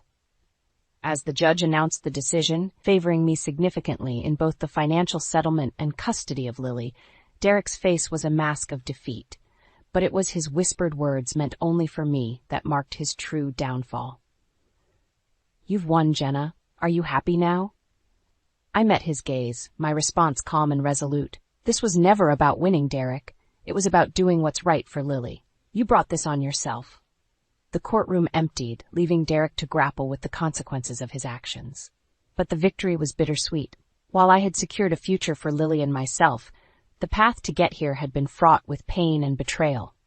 In the days that followed, the fallout from the trial became apparent. Derek's professional reputation suffered greatly, his misconduct in both his personal and financial dealings a public spectacle. Rumors swirled, and soon he found himself ostracized, his career in tatters. As for me, the fight had taken its toll, but I emerged stronger, more determined. With the divorce finalized and Lily's future secured, I could finally begin to rebuild our lives. Derek's downfall was a testament to the consequences of his actions, a reminder that the truth, no matter how deeply buried, always finds a way to the surface. The journey had been arduous, filled with challenges and heartache, but as I looked to the future, I knew that Lily and I were on the path to healing. Derek's shadow no longer loomed over us, his presence in our lives reduced to a distant memory.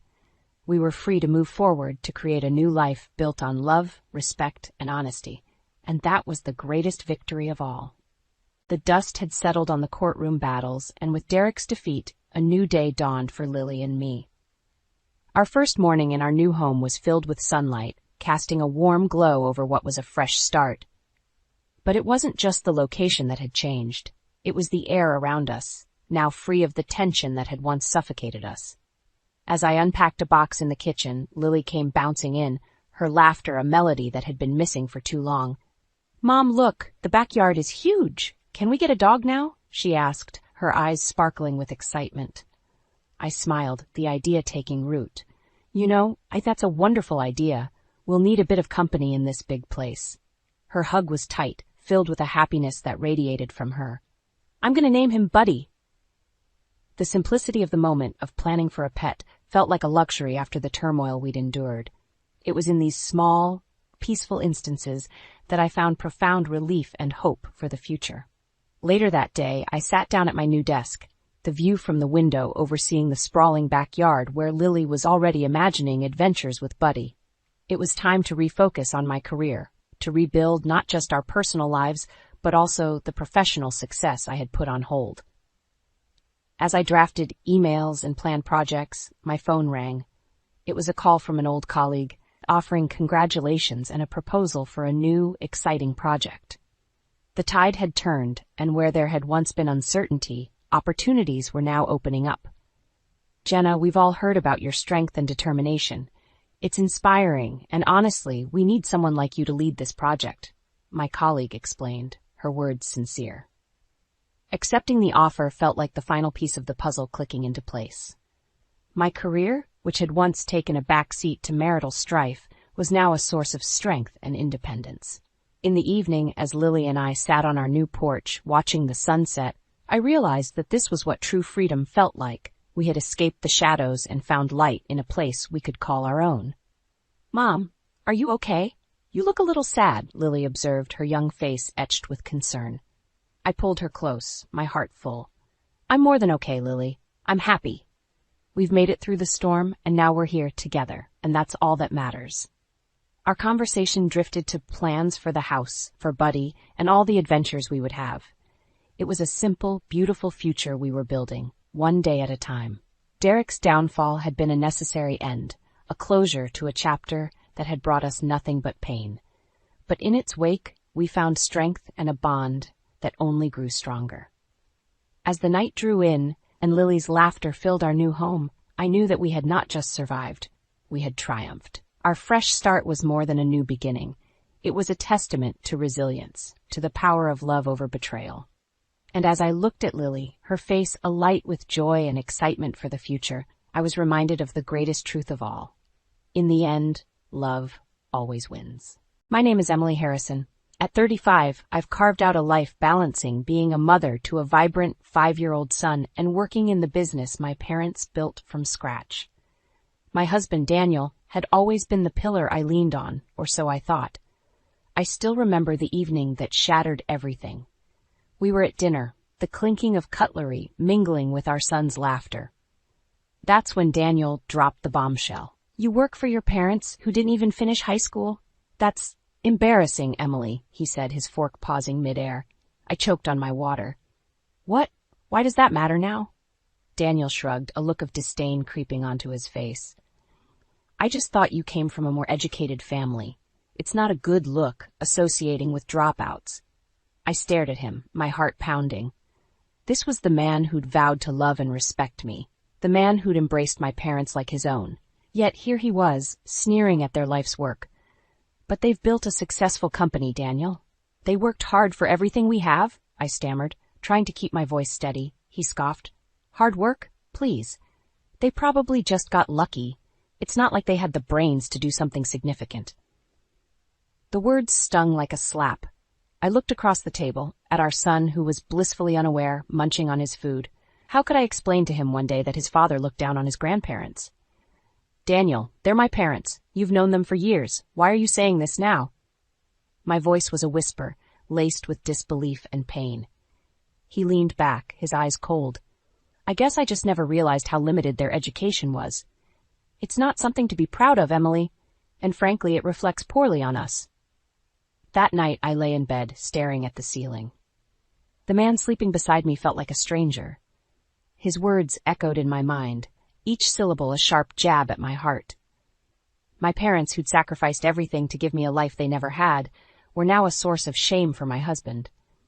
The Emily who had fallen in love with Daniel couldn't reconcile with this new reality. I closed my eyes, a single tear escaping. This was just the beginning, the first crack in the facade of our seemingly perfect life. The weeks that followed were a blur of tension and cold silences.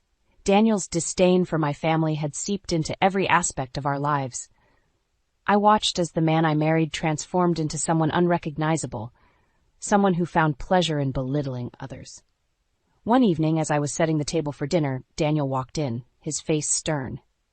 "Emily, we need to talk about your job," he began, his tone leaving no room for argument. I took a deep breath, bracing myself. What about my job, Daniel? He leaned against the counter, his eyes cold. I think it's time you considered quitting. Be a full-time housewife. It's not like your job at that rinky-dink company means anything. I clenched my fists, feeling a surge of anger. My job means a lot to me, Daniel. My parents built that company from nothing. It's important. He laughed, a sound that made my skin crawl. Important? Please, Emily. It's a small-time operation. You'd be better off focusing on our home. I shook my head, disbelief and anger intertwining. I won't quit my job, Daniel. It's part of who I am. He stepped closer, his voice rising. Who you are. You're my wife, Emily. Your place is here, with our son, not wasting time at some dead-end job. I stared at him, the man I no longer recognized. My parents' business isn't dead-end, and I am not just your wife, I am also a daughter and a professional. His laughter echoed in the kitchen. Professional? That's a good one. You're playing at a job, Emily. Time to grow up and see what's really important. That night, I lay awake, the words and laughter haunting me. It was clear that Daniel's arrogance and contempt knew no bounds. His disregard for my identity, my family, and my aspirations was not just painful, it was suffocating. As the days turned into weeks, the idea of a life without Daniel started to grow in my mind. A life where I didn't have to defend my parents or my choices. A life where my son wouldn't hear his father mock his grandparents. But I knew that leaving Daniel wouldn't be enough. He needed to understand the pain he caused, to feel the sting of his own venom. I needed to stand up for my parents, for myself. The storm was rising, and I was ready to face it head-on. Daniel's promotion at work brought a new wave of arrogance that was unbearable. He strutted around the house like a peacock, his ego inflated to the point of bursting.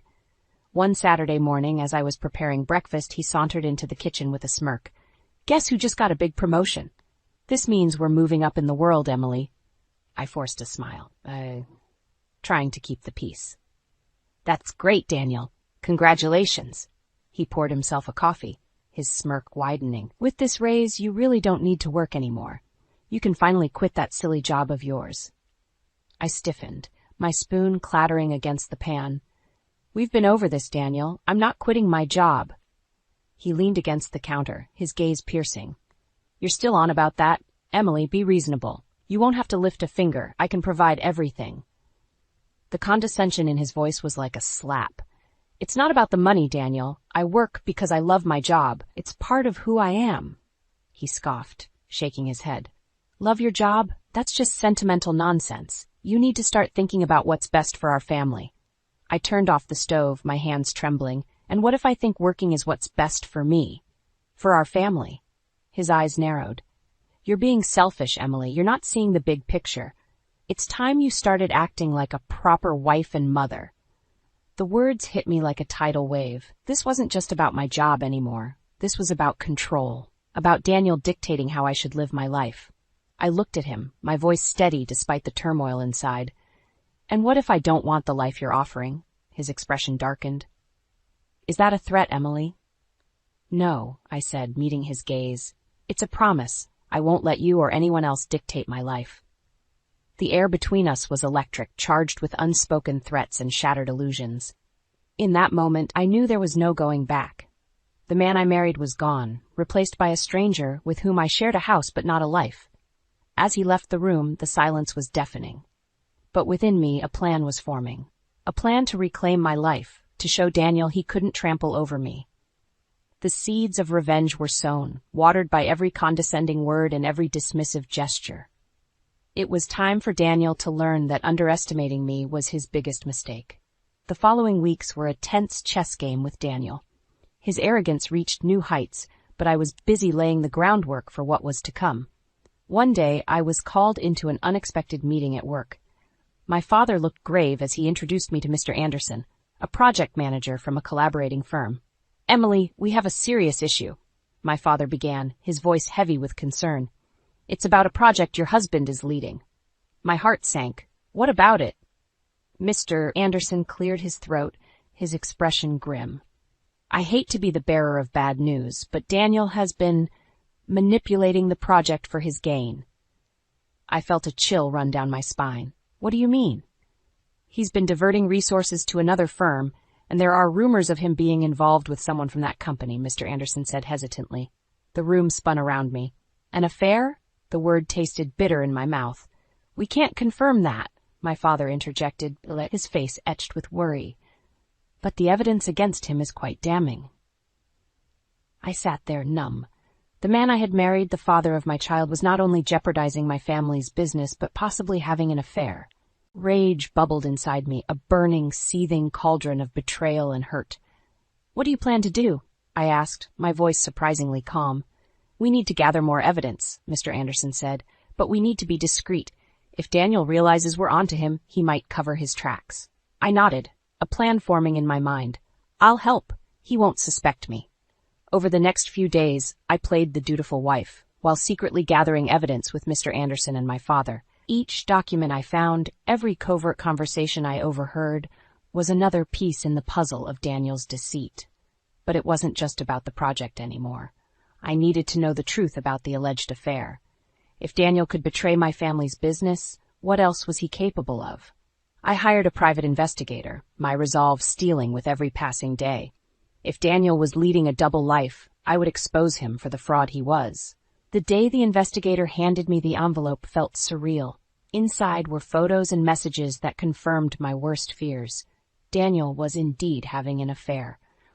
Tears of anger and hurt blurred my vision as I looked at the pictures. But amidst the pain, there was clarity.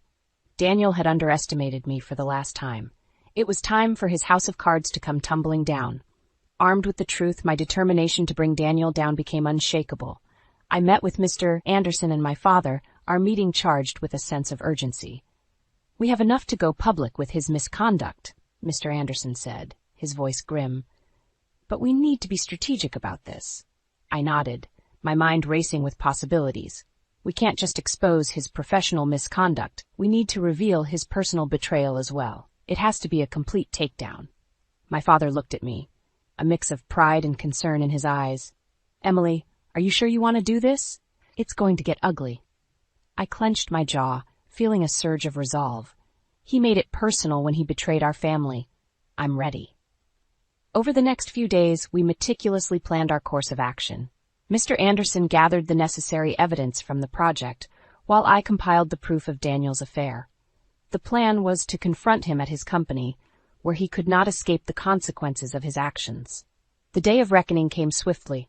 Daniel left for work, unaware that his world was about to crumble.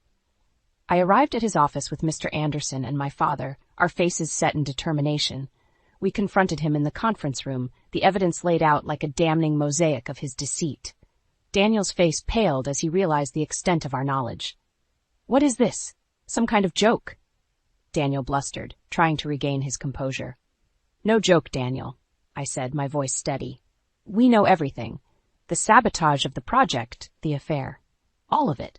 He scoffed, trying to brush it off. You have no proof. Mr. Anderson stepped forward, laying out the documents and photos. We have all the proof we need.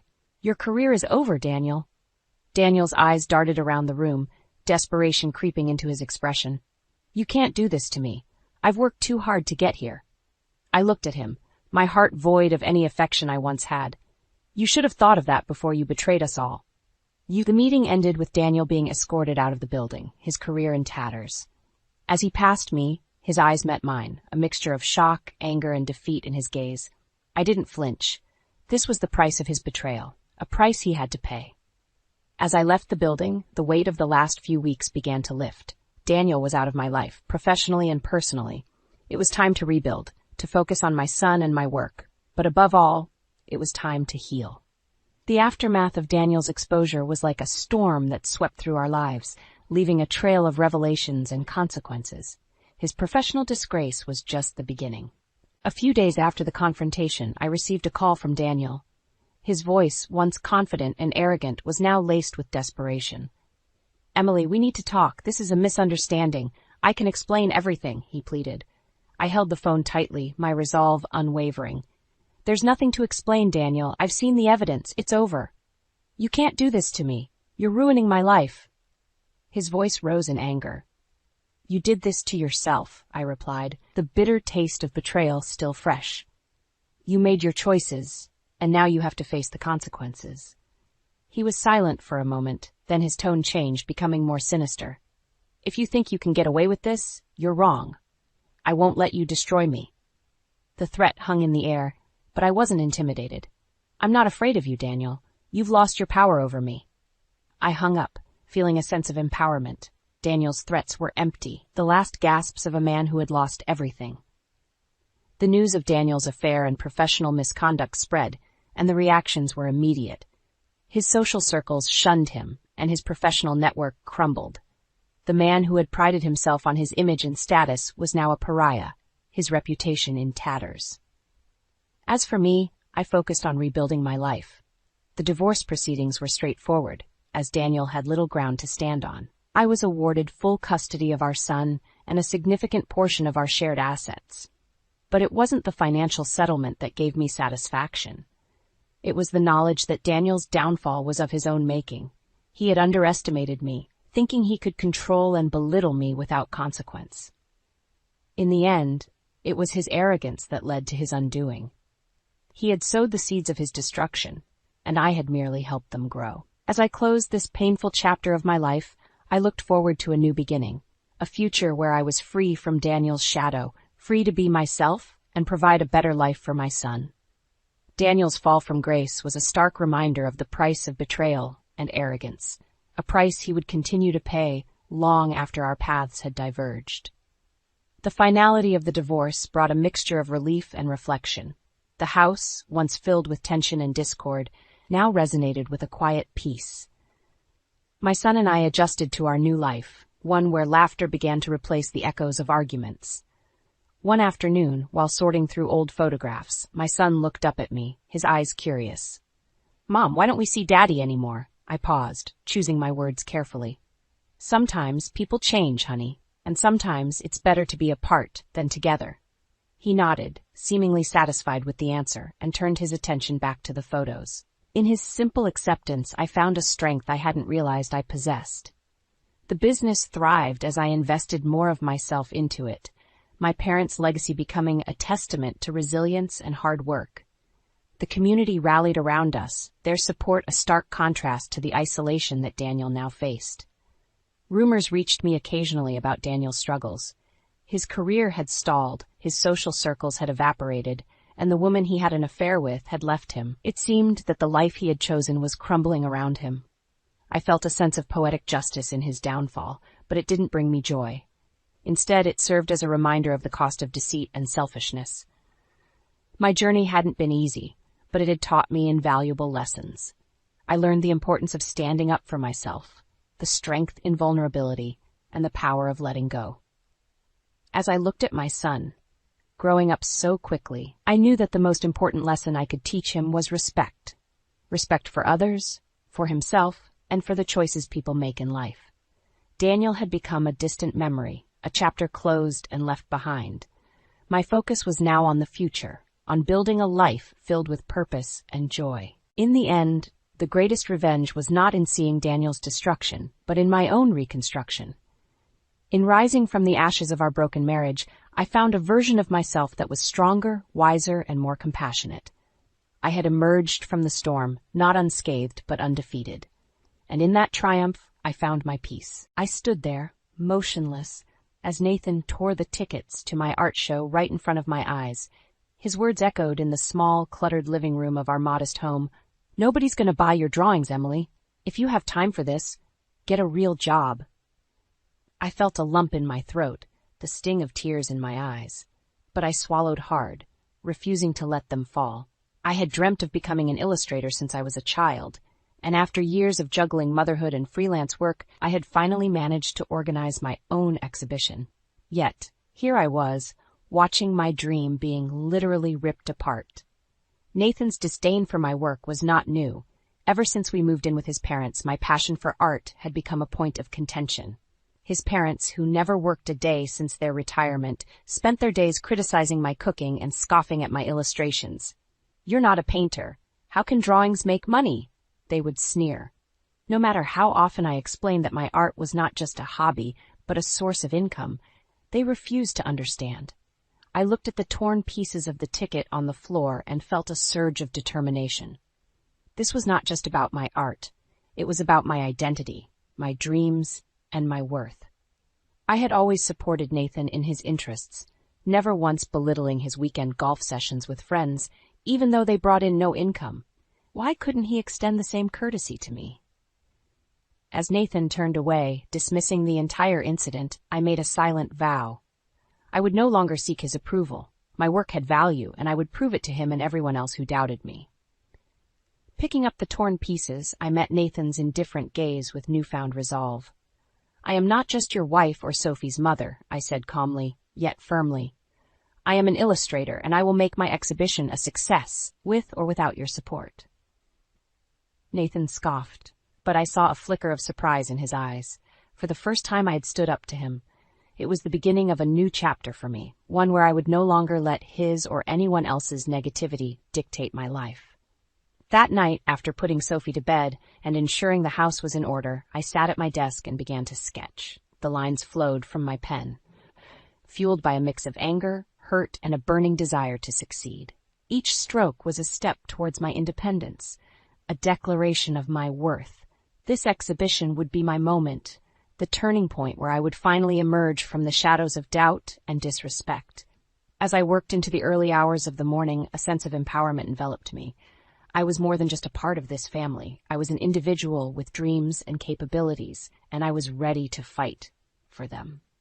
"Another day of scribbling away, Emily?" Nathan's mother, Mrs. Clark, sneered as I prepared breakfast. Her words, laced with sarcasm, were a daily ritual, as ingrained in our routine as the morning coffee. "Yes, Mrs. Clark, just like any other day," I replied, keeping my tone neutral. I had learned that responding with emotion only fueled their taunts. Nathan sat at the table, scrolling through his phone, oblivious to the tension.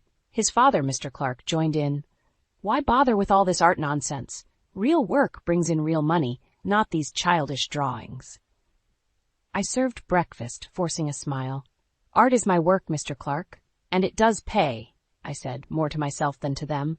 Their laughter followed me as I retreated to my makeshift studio, a corner in our bedroom. Their words were like barbs, each one a reminder of how little they valued my passion. But I couldn't let them see how much it hurt. I had Sophie to think about, and my art. As I settled into my work, the door burst open. Nathan stood there, his face contorted with anger.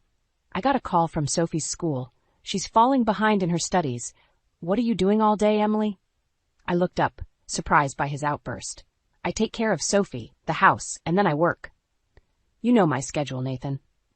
He stepped closer, his voice rising. "You call this work? This is why Sophie is struggling. You're too busy playing artist." His words stung. I had always balanced my responsibilities, ensuring Sophie's needs were met. "I make sure she does her homework, Nathan. I can't do it for her." "Maybe if you spent less time on these stupid drawings and more time being a mother." His words trailed off as he stormed out, leaving a heavy silence in their wake. I sat there, stunned. The accusations were unfair and hurtful. I wasn't just an artist. I was a full-time mother, a housekeeper, and a wife. Yet none of that seemed to matter to Nathan or his parents. That evening, as I tucked Sophie into bed, her innocent voice broke through my turmoil. "Mommy, why does Daddy yell about your drawings? I like them. They're pretty." I kissed her forehead, a lump forming in my throat. "Thank you, sweetie. Daddy just doesn't understand, but that's okay. What matters is that we understand each other, right?" Sophie nodded, her eyes filled with a trust and love that warmed my heart. It was in that moment, looking at my daughter's innocent face, that I realized I had to make a change. I couldn't let Nathan's ignorance and his parents' disdain shape our lives any longer. I had to stand up for myself and for Sophie. The next morning, I made a decision. I would go through with the exhibition, no matter what they said. I would show them that my art was not just a hobby, but my lifeline, my expression, and my contribution to the world. And maybe, just maybe, I would find a way out of this suffocating environment for Sophie and myself. The day I received the invitation for the solo exhibition was a ray of light in my otherwise dreary routine. I remember staring at the email on my laptop, my heart pounding with excitement and disbelief. This was it. My chance to shine, to prove my worth beyond the confines of these judgmental walls. However, my elation was short-lived. As I shared the news at dinner, hoping for a sliver of support, The reaction was anything but encouraging. A solo exhibition? Who would be interested in that? Nathan scoffed, his voice dripping with disdain. His parents chimed in with their own barbs. Don't get your hopes up, dear. These things are often more about who you know than actual talent, Mrs. Clark said, her words sharp as knives. I clenched my jaw, fighting back the hurt. It's a big opportunity for me. People do appreciate my work, I said, trying to keep my voice steady. Nathan laughed, a harsh, mocking sound. Appreciate? Emily, let's be realistic. You're a stay-at-home mom who doodles. This isn't a career, it's a pastime at best. The dinner table became my battlefield, each word from Nathan a bullet I dodged or absorbed. I excused myself early, retreating to my studio corner with a heavy heart. Their words echoed in my mind, but I couldn't let them win. Not this time. I worked tirelessly for weeks, often staying up late to complete my pieces for the exhibition. Each brushstroke was a silent rebellion against Nathan's cruel words, a testament to my dedication and talent. One evening, as I put the finishing touches on a painting, Nathan barged into the room. Are you still up doing this? You're neglecting your duties, Emily. The house is a mess, and Sophie's been watching TV for hours. I stood up, my patience finally wearing thin. My art is important, Nathan. It's not just a duty I can neglect, and I've taken care of everything else. Can't you see I'm trying to build something for myself here? He snorted. Build what? A fantasy?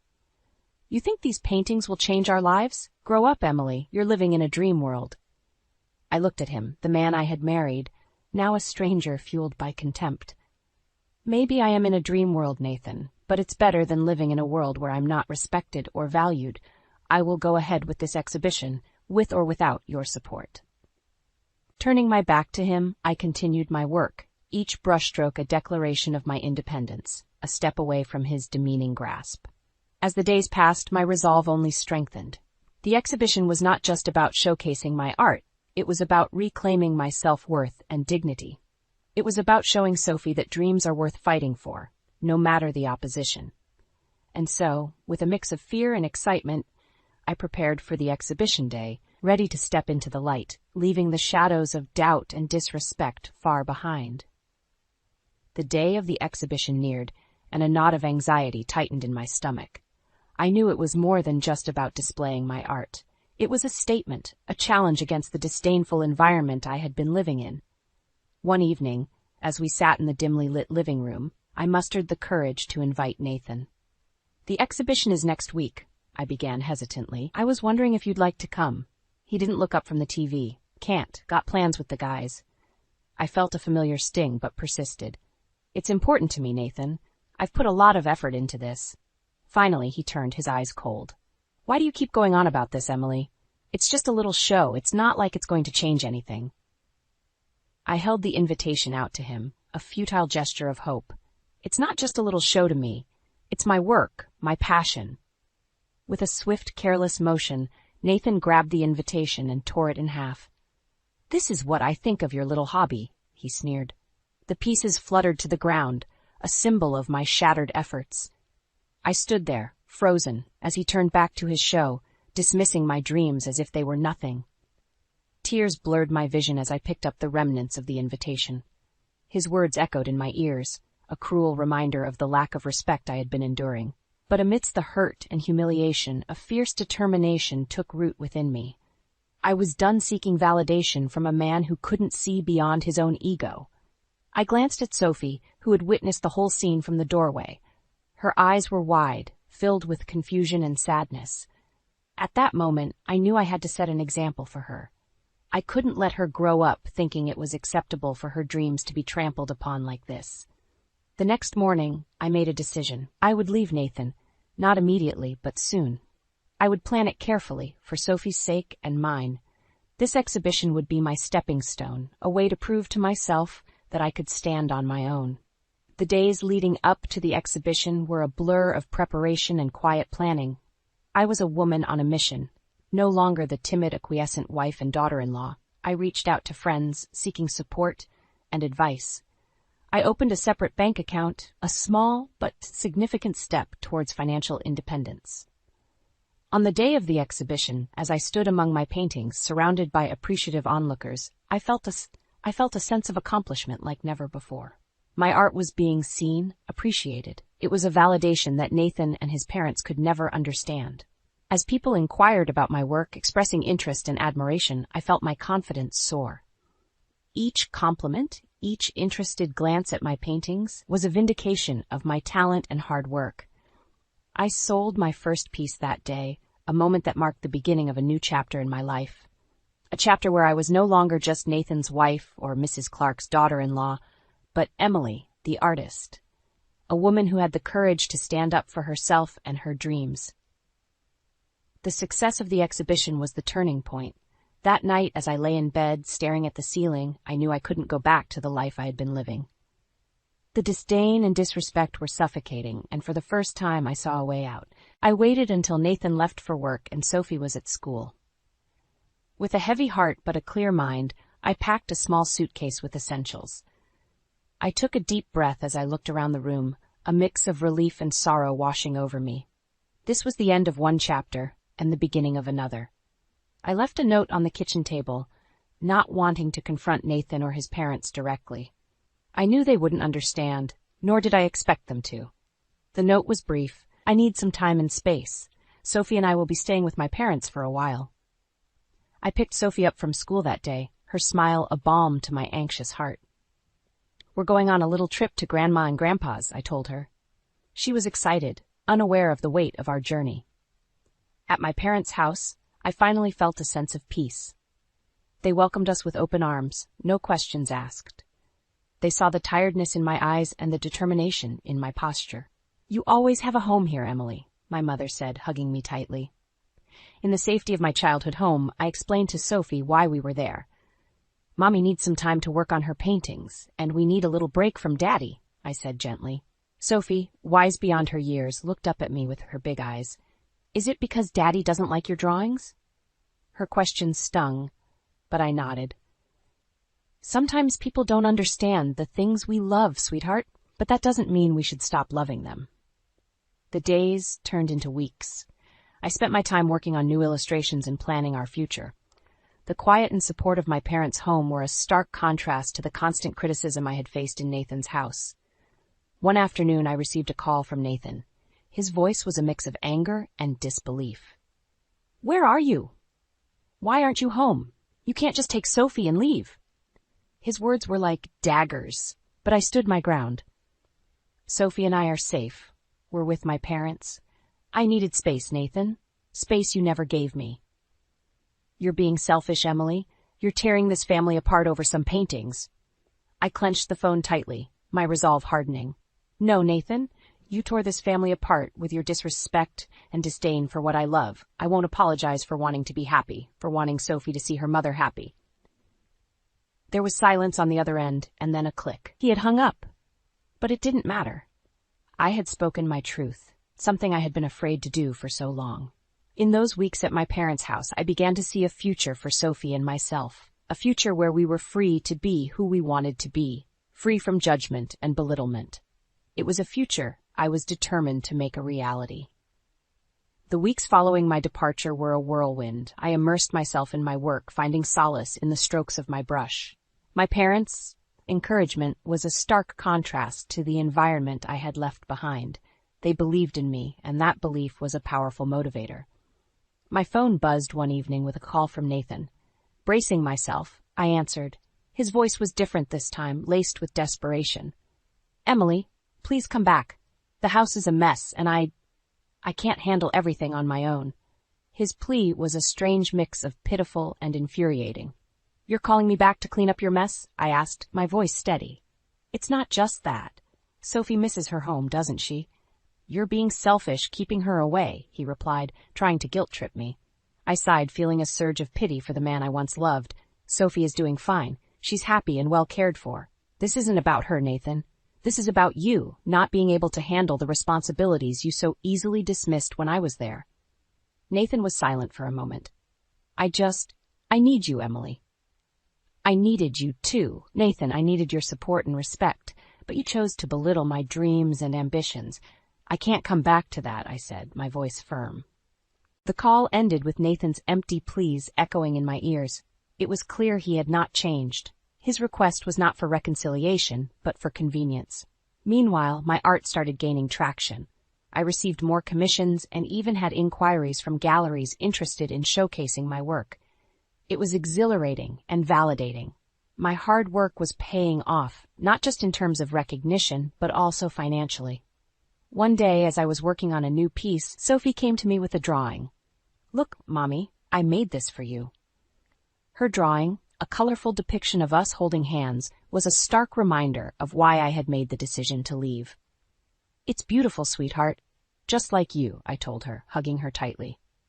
My success was a bittersweet reminder of the life I had left behind. Nathan's calls became more infrequent, each one more desperate than the last. He was struggling to manage without me, and while part of me felt vindicated, another part felt sorry for him. But I had made my choice, for Sophie and for myself. I was building a new life, one where my art was not just a hobby, but my identity. A life where I was respected and valued. As the invitations to exhibitions and galleries came in, I realized that this was just the beginning. I had stepped out of Nathan's shadow and into my own light. As my reputation as an artist grew, so did the attention I received. It wasn't long before a local newspaper expressed interest in my story. The idea of sharing my journey was both exhilarating and intimidating, but I knew it was an opportunity I couldn't pass up. The day of the interview, I sat in my parents' cozy living room, the reporter's recorder blinking on the coffee table. "Tell us, Emily, what inspired you to pursue art so passionately?" he asked, his pen poised over his notepad. I took a deep breath, collecting my thoughts. Art has always been a part of who I am, but the real push came from needing to prove to myself, and perhaps to others, that my passion was more than just a hobby. It was my voice, my identity. The reporter nodded, scribbling down notes. "And how has your family reacted to your success?" The question was a loaded one. I chose my words carefully. "Let's just say not everyone understood my journey. But I believe in following your dreams, even if it means walking that path alone." The article came out a few days later. "Local artist finds success against all odds," the headline read. It painted me as a sort of underdog hero, a narrative I hadn't expected but appreciated. The response was overwhelming, with people reaching out to express their support and admiration. Among the flurry of positive attention, Nathan's reaction was conspicuously absent. That is, until one day he showed up at my parents' doorstep, unannounced and uninvited. I opened the door to find him standing there, a mix of anger and desperation in his eyes. "You're making a spectacle of our family with these stories," he accused, waving a copy of the newspaper in his hand. I stepped outside, closing the door behind me. "I shared my story, Nathan. A story of finding my own path. I didn't mention you or anyone else." He scoffed. "But it's obvious, isn't it? You're making me out to be the bad guy." "Am I? Or did you do that all by yourself?" I countered, my patience wearing thin. Nathan's face reddened. "I want you and Sophie back. You belong with me, with your family." I shook my head, a sense of finality settling over me. "No, Nathan, Sophie and I are doing just fine. We're happy and we're free from the negativity and disrespect we faced with you." He looked like he wanted to say more, but I held up my hand. "This is my life now, Nathan. I suggest you find a way to move on with yours." As he stormed off, I felt a sense of closure.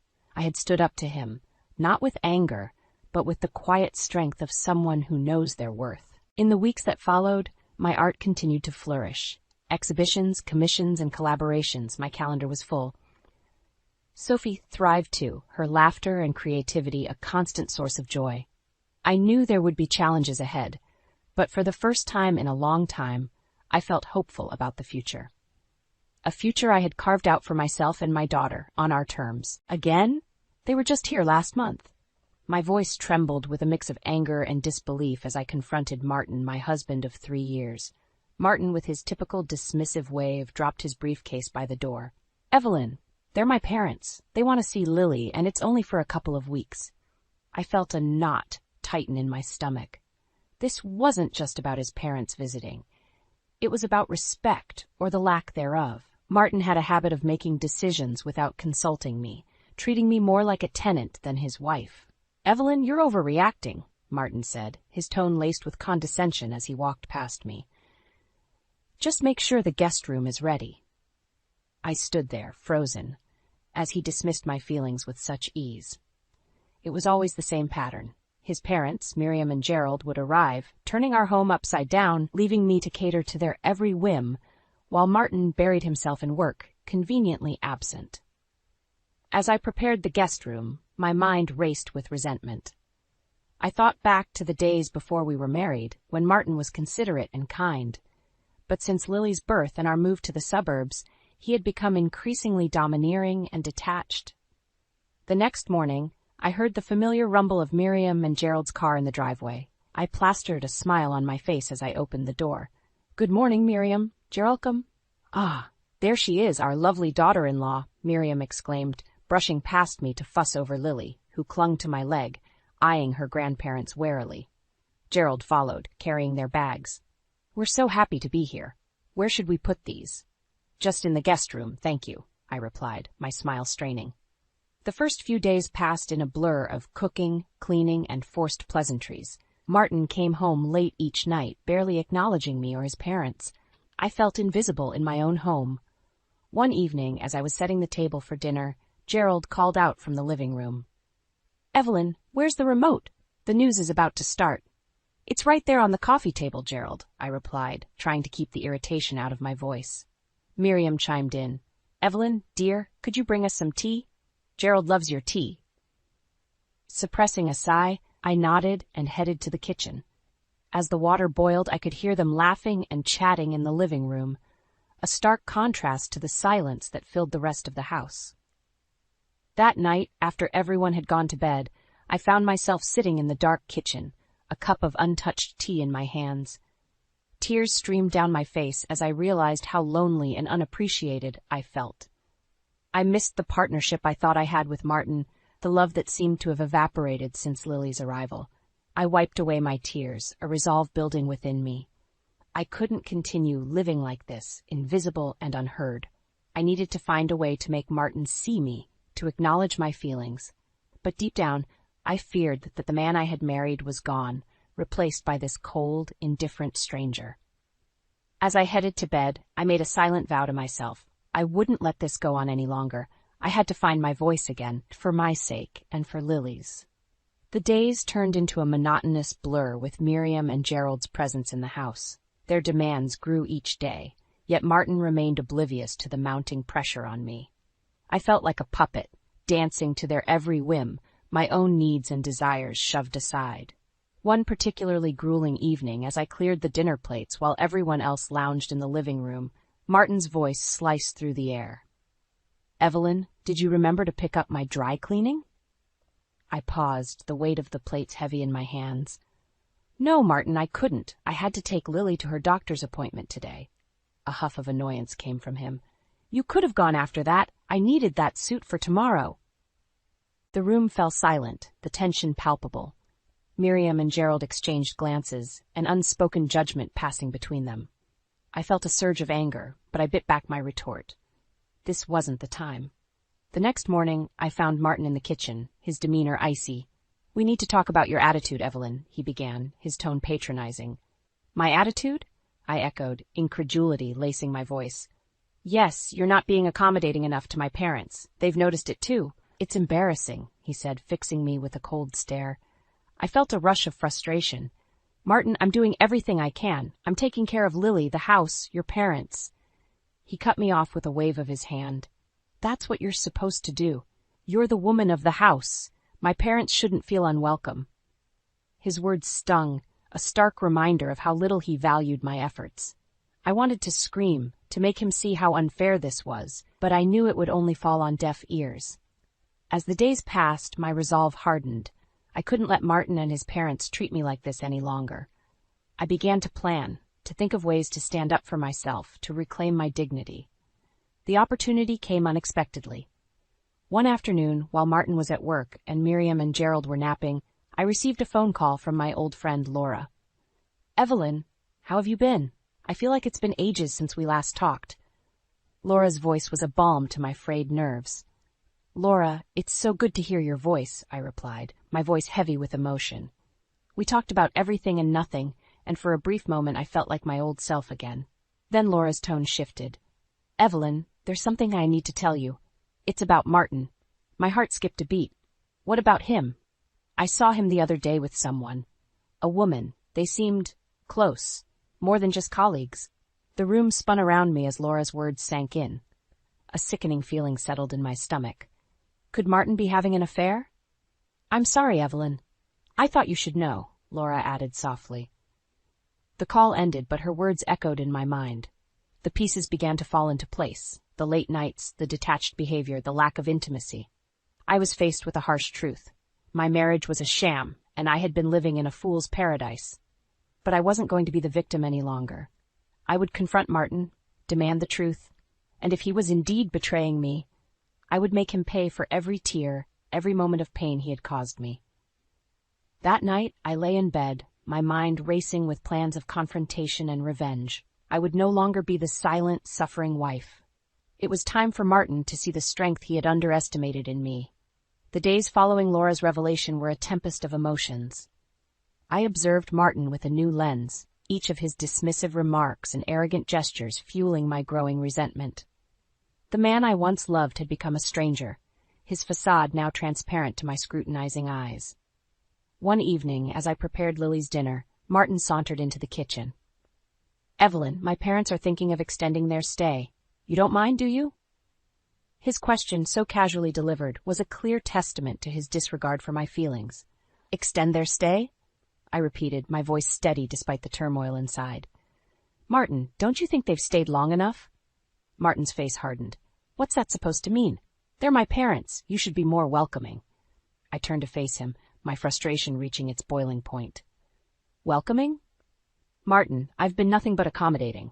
But this is our home too. I have a say in this." He scoffed. "Your say? Look, Evelyn, you're the wife. It's your duty to take care of the household. My parents staying here shouldn't be an issue." His words struck a nerve. "Duty? Is that all I am to you? A caretaker?" Martin's eyes narrowed. "Don't start with this nonsense, Evelyn. You're being irrational." "Irrational?" I could feel my voice rising, the pent-up anger and hurt pouring out. "I'm the one being irrational? What about your late nights, your secret rendezvous? Are those rational?" For a moment, Martin seemed taken aback, but he quickly regained his composure. "What are you talking about?" "Don't play dumb, Martin. I know about the other woman. Laura saw you." His face went pale, then flushed with anger. "You're spying on me now? How dare you?" "I'm not spying. I'm opening my eyes to the truth. The truth you've been hiding from me," I shot back, my resolve strengthening. Martin took a step closer, his voice low and menacing. "Listen, Evelyn, you better watch your tone. You have no idea what you're talking about." But I wasn't intimidated. "No, Martin, I know exactly what I'm talking about, and I won't stand for this any longer." He scoffed, turning to leave the kitchen. "Do what you want, just make sure my parents are comfortable." That night, after Martin had retreated to his den and Miriam and Gerald had retired to their room, I sat alone in the living room. The house was silent, but my mind was a cacophony of thoughts. I realized then that my marriage was beyond salvaging. Martin had not only betrayed me, but had also devalued me, treating me as nothing more than a servant in my own home. It was time for me to take a stand, to reclaim my life. I would no longer be a victim of Martin's arrogance and infidelity. I would gather evidence of his affair, consult a lawyer, and prepare for a divorce. But it wouldn't end there. Martin would have to face the consequences of his actions. I would ensure that he paid for the pain he had caused me, both emotionally and legally. As I lay in bed that night, a plan began to form in my mind. A plan not just for my escape, but for my retribution. Martin and his parents would soon learn that I was not a woman to be trifled with. The following days were a careful dance of deception and planning. I maintained a semblance of normalcy, all the while gathering evidence of Martin's infidelity. Laura had been right. A few discreet inquiries revealed Martin's secret meetings with a woman named Rachel, a colleague from his office. One evening, as we sat at the dinner table with his parents, Martin announced, "I might need to go on a business trip next weekend." A business trip? The perfect alibi for his affair. I looked at him, my expression neutral, but inside, a storm was brewing. "That sounds important, Martin. I hope it goes well," I said, my voice laced with hidden irony. Miriam chimed in, oblivious to the undercurrents. "Oh, Martin works so hard. Evelyn, you should be proud of such a diligent husband. I forced a smile, my resolve hardening. Yes, I'm very proud. The next day, while Martin was at work and his parents were out shopping, I met with a lawyer. I laid out everything, the infidelity, the emotional neglect, the way Martin and his parents treated me. The lawyer listened intently, offering advice and outlining the next steps. You have a strong case, Evelyn, especially with the evidence of the affair, he said, his tone professional yet sympathetic. I nodded, a sense of empowerment growing within me. Thank you. I want to proceed with this as soon as possible. That night, I lay in bed, the plan crystallizing in my mind. I would confront Martin, but not yet. First, I would ensure everything was in place for the divorce. I wanted him to feel the full impact of his actions, to realize he couldn't just discard me like an old piece of furniture. The day of reckoning came sooner than expected. On Friday, as Martin prepared for his supposed business trip, I found the proof I needed, a receipt for a romantic getaway at a luxury resort, tucked carelessly in his coat pocket. That evening, with Martin's parents in the living room and Lily asleep, I confronted him. Going on a business trip, Martin, or should I say a romantic getaway with Rachel? Martin froze, the color draining from his face. Evelyn, how did you? I waved the receipt in front of him. You're not as clever as you think, Martin. I know everything. For a moment he seemed lost for words. Then his expression hardened. You've been snooping around, haven't you? You're pathetic. Pathetic? The word echoed in my mind, fueling my anger. No, Martin. What's pathetic is you sneaking around, betraying your family. But I'm done playing the dutiful wife. I'm filing for divorce. Martin's eyes widened in shock. Divorce? You can't do that. You're nothing without me. I met his gaze, my voice steady. No, Martin, it's you who will be nothing without me. I have evidence of your affair. I'll make sure you pay for what you've done. For a moment, he looked defeated, but then his arrogance returned. You think you can win against me? I'll fight you every step of the way. I smiled, a cold, determined smile. Bring it on, Martin. You'll see just how strong I can be. As I left the room, Martin's stunned silence was a victory in itself. But this was just the beginning. The real battle was about to start. The days following my confrontation with Martin were a whirlwind of legal preparations and silent battles. Martin's demeanor had shifted. He oscillated between anger and a feigned indifference, but I could see the underlying panic in his eyes. The weekend arrived, and with it, an unexpected development. Martin's parents decided to extend their stay, unaware of the storm brewing beneath the surface of our seemingly calm household. One afternoon, as I was tending to Lily in the living room, Martin and his parents cornered me. Evelyn, we need to talk about your behavior, Martin began, his voice dripping with disdain. Miriam nodded in agreement. Yes, dear. We've noticed you've been quite distant and cold. It's not becoming of a wife and mother. Gerald added. Martin has been nothing but a good husband. You should appreciate him more. Their words were like daggers, but I stood my ground. Appreciate him? For what exactly? For his lies? His affair? Martin's face turned red with anger. Don't bring that up in front of my parents. Why not, Martin? They should know the kind of son they've raised, I shot back, my voice firm. Miriam gasped. An affair? Martin, is this true? Before Martin could respond, I continued. Yes, it's true. And I'm not going to stand for it anymore. I've filed for divorce. The room fell into a stunned silence. Martin looked at me, his eyes full of malice. You'll regret this, Evelyn. You're nothing without me. I met his gaze, unwavering. No, Martin, I regret the years I spent tolerating your arrogance and disrespect. I'm taking Lily and I'm leaving. Martin's parents started to protest, but I didn't let them. This is between Martin and me. You've overstayed your welcome. It's time for you to leave. As I packed my bags, I could hear the muffled arguments in the background, Martin trying to explain himself to his incredulous parents. I felt a surge of satisfaction, knowing that his perfect image was shattered. With Lily in my arms, I walked out of the house that had become my prison. I didn't look back. I was finally free from Martin's shadow, ready to start anew. As I drove to my parents' house, I thought about the future. It wouldn't be easy, but I was determined to rebuild my life, for Lily and for myself. Martin and his parents would learn that I was not a woman to be underestimated. The next few weeks were a blur of legal meetings and emotional upheaval. Despite Martin's attempts to intimidate me, I stood strong. The evidence of his affair was undeniable, and soon the divorce proceedings were in my favor. The day the divorce was finalized, I felt a mix of relief and triumph. I had stood up to Martin and his oppressive family, and I had won. But my revenge didn't end there. Martin's affair had not only cost him his marriage, but also his reputation. His colleagues and friends learned of his indiscretions, and his once untouchable status crumbled. As for his parents, they were left to grapple with the reality of their son's actions. Their attempts to reach out to me were met with silence. They had lost a daughter-in-law who had once cared for them, all because of their blind support for Martin. I had emerged from this ordeal stronger and more resilient. I had fought for my dignity and won. And as I looked at Lily, playing happily in her grandmother's arms, I knew that I had made the right decision. For the first time in a long time, I felt hopeful about the future. I had closed a painful chapter in my life, and a new one was just beginning. In the months following the divorce, my life underwent a transformation. The chains of a loveless marriage had been broken, and in their place, I found a newfound sense of freedom and self-worth.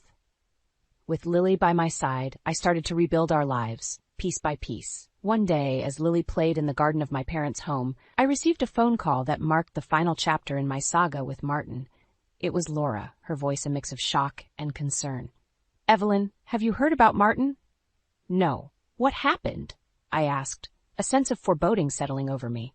"He's lost his job. After the divorce and the affair came to light, his company let him go. And it gets worse. He's been struggling financially. The alimony, the legal fees, it's all caught up with him." I paused, absorbing the news. A part of me felt a pang of vindication, but it was overshadowed by a sobering realization of the consequences of his actions. "And his parents?" I found myself asking.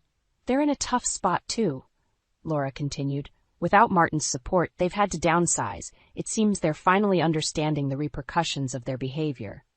I ended the call with a heavy heart. Despite everything Martin had put me through, I found no joy in his downfall.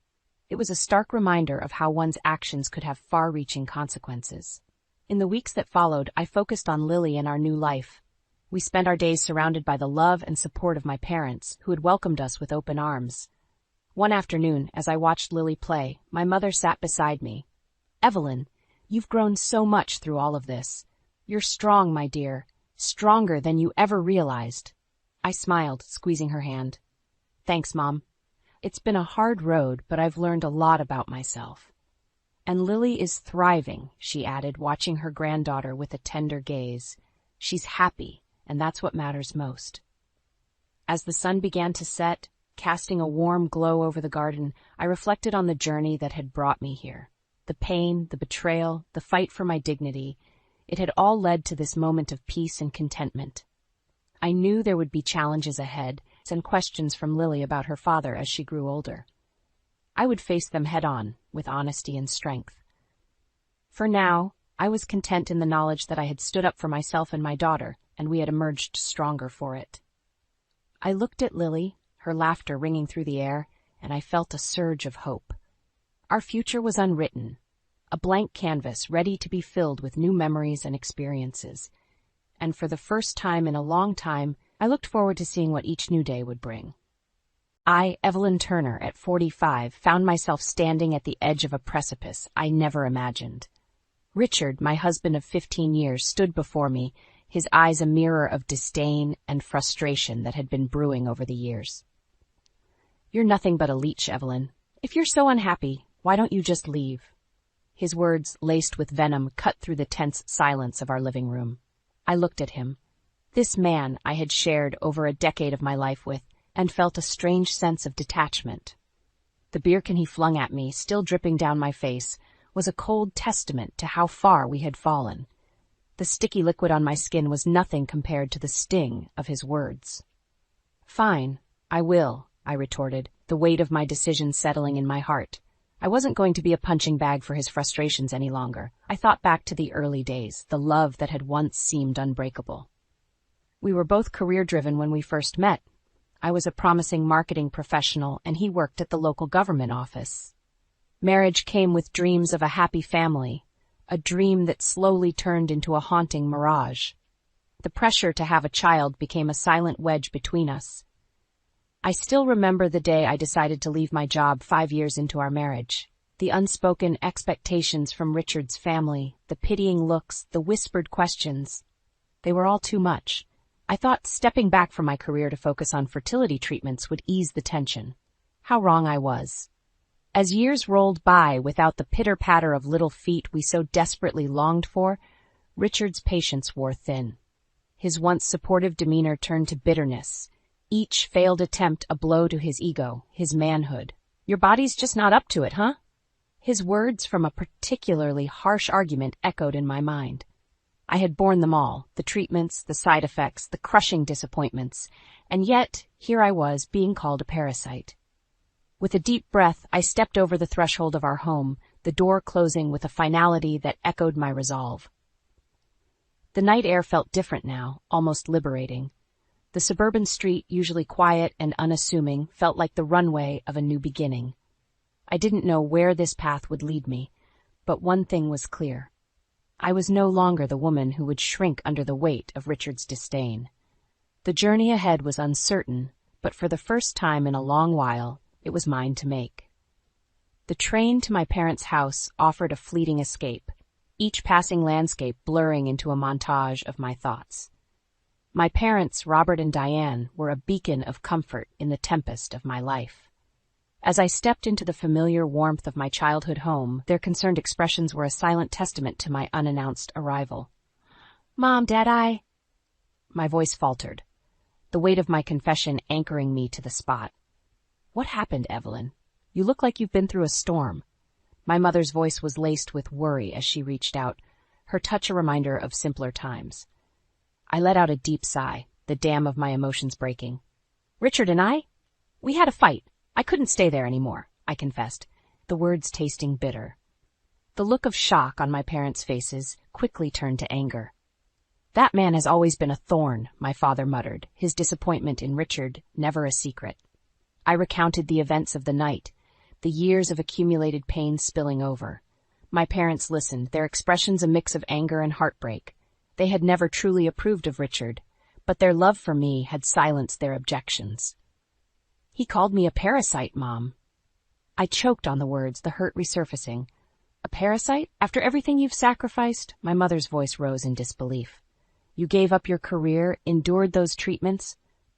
Her words were a painful reminder of the life I had left behind. I had been a rising star in the marketing world, full of ambition and ideas, but the desire to start a family, fueled by societal expectations and familial pressures, had led me down a different path. Richard's support had been my solace during those trying times. But as each treatment failed, his patience waned, replaced by a bitterness that poisoned our marriage. The man who once held my hand through every doctor's visit had transformed into a stranger, his frustrations often unloaded onto me. My father's voice pulled me back from my reverie. "You don't deserve this, Evelyn. You've been more than patient with that man." Their words, though comforting, were a stark reminder of the reality I now faced. I was no longer part of a we. It was just me, standing at the crossroads of my life. As I lay in my old bedroom that night, the moonlight streaming through the window, I made a silent vow. Richard would see the woman he had underestimated. This was not just about leaving a failed marriage. It was about reclaiming the parts of me that I had lost along the way. The dawn of the next day was more than just a new morning. It marked the beginning of my journey towards self-reclamation and retribution. The days following my return to my parents' home were a blend of healing and introspection. Amidst the nurturing care of my family, I found myself reflecting on the years lost to a marriage that had become a shadow of its promise. It was time to step out of that shadow. I set up a small workspace in the corner of my old room, my laptop, an old friend welcoming me back. The world of marketing, once my arena of triumph, beckoned me again. I started reaching out to contacts, piecing together a freelance consulting business. It felt like awakening from a long slumber. "Remember, Evelyn, you were always meant for more than what that man allowed you to be," my father said one morning, his words a bolstering force. I found solace in the rhythm of work, the challenges a welcome distraction. My expertise, once set aside to fulfill the role of a hopeful mother and neglected wife, now became my weapon of independence. Then, one evening as I sat immersed in a project, my phone buzzed. It was Richard. My heart skipped a beat, a mix of apprehension and anger bubbling within. "Evelyn, we need to talk. You can't just leave things like this." His voice was a mix of frustration and feigned concern. "Talk? Now you want to talk, Richard?" I countered, my voice steady despite the turmoil inside. "You're overreacting. Come back and we'll sort this out. You belong here with me," he said, a tinge of command in his tone. I scoffed, the audacity of his words igniting a fire within me. "Belong with you? As what, Richard? Your punching bag, your scapegoat for everything that's gone wrong?" There was a pause, and I could almost hear the cogs turning in his mind, searching for a retort. "Evelyn, you're being unreasonable. This is your home," he finally said, his voice laced with a false calm. "Unreasonable? No, Richard. For years I've been the reasonable one, accommodating your moods, your failures, your bitterness. I've lost myself in the process, and I'm not willing to lose any more." The conversation ended with a deafening silence on his end. I hung up, a sense of liberation coursing through me. It was the first time I had spoken back, the first time I had refused to be overshadowed by his ego. As days turned into weeks, my consulting business began to flourish. The satisfaction of rebuilding my career was accompanied by a newfound confidence. I was no longer the woman Richard thought he could control. I was Evelyn Turner, a professional, a survivor, and now a fighter. This new path was not just about financial independence. It was about reclaiming my identity, my dignity. Richard's attempts to belittle my efforts only fueled my determination. The stage was set for a confrontation, and this time I was ready. The newfound strength I had discovered in myself was put to the test sooner than I expected. Richard, ever the manipulator, had grown increasingly desperate in his attempts to regain control. But I was no longer the woman who cowered under his shadow. One fateful evening, as I was finalizing a project, a knock at the door shattered the tranquility of my parents' home. There stood Richard, his face a mask of false contrition. "Evelyn, we need to talk. I've made some mistakes, but we can work through this," he pleaded, stepping into the house uninvited. My father, standing behind me, bristled with anger. "You have some nerve showing up here after what you've done," he growled. Ignoring my father, Richard's gaze fixed on me. "Evelyn, don't let your family cloud your judgment. We're married. That means something." I felt a surge of defiance. "Married? That bond shattered the moment you threw that beer can at me, Richard. What do you want?" He hesitated, and then, as if throwing caution to the wind, revealed the true reason for his visit. "I'm in trouble, Evelyn. The gambling, it's gotten out of hand. I owe a lot of money." The revelation hit me like a wave. His gambling was not just a vice. It was an addiction that had now spiraled into a crisis. "And you think I should bail you out?" I asked, incredulity lacing my words. Richard's face contorted into a sneer. "Who else do I have, Evelyn? You owe me. I supported you through all those treatments, remember?" The audacity of his words was like a slap in the face. "You think I owe you? For what? For years of neglect? For emotional abuse? For calling me a parasite?" The room was thick with tension, my parents standing in silent support behind me. Richard, realizing his usual tactics were failing, shifted his approach. "Evelyn, think about it. If I go down, you go down with me. Your precious new life will be ruined," he threatened, a desperate edge to his voice. But I was done being intimidated. "No, Richard, you made your bed and now you have to lie in it. I am not responsible for your debts, your failures, or your life." Defeated and enraged, Richard stormed out, slamming the door behind him. The finality of that moment was not lost on me. I had stood up to him, unyielding and resolute. The next morning, I met with a lawyer to discuss the divorce proceedings. Richard's gambling debts were his alone, and I was determined to ensure they stayed that way. As I walked out of the lawyer's office, a sense of empowerment enveloped me. I had faced my fears, confronted my tormentor, and emerged stronger. The path ahead was not going to be easy, but I was ready for whatever challenges it brought. The days following my encounter with Richard were a whirlwind of legal meetings and emotional preparation. My lawyer, a competent and empathetic woman, guided me through the divorce proceedings with a reassuring professionalism. Yet, amidst the legalities, there was a storm of emotions brewing within me, a mix of liberation and lingering hurt. Meanwhile, Richard's situation worsened. His gambling debts had caught up with him, and his desperate attempts to find financial relief only plunged him deeper into the mire. I heard through the grapevine that his job was on the line and his reputation was in tatters. This was the karma he had earned, yet I found no joy in his downfall. "Mom, do you think I'm doing the right thing?" I asked one evening, seeking validation amidst the chaos. My mother, ever the pillar of strength, took my hand. "Evelyn, you're reclaiming your life. That's the bravest thing you can do." Her words were a balm to my troubled soul. I had spent years under Richard's shadow, and now I was stepping into the light, albeit a tumultuous one. The day I signed the divorce papers was bittersweet. On one hand, I was freeing myself from a toxic marriage. On the other, it was the end of a chapter I had once hoped would be my forever. As the reality of my new life settled in, I found solace in my work. My consulting business was not just a means of livelihood. It was a testament to my resilience and capability. Clients appreciated my expertise, and the satisfaction of successful projects was a reminder of what I had lost and found again, my professional identity. Richard, however, seemed to spiral further out of control. He tried to reach out several times, sometimes pleading, other times accusing, but I stood firm, supported by the unwavering love of my family and the newfound strength within me. One afternoon, as I was reviewing a project proposal, a call from an unknown number caught me off guard. Hesitantly, I answered, "Evelyn, you need to help me.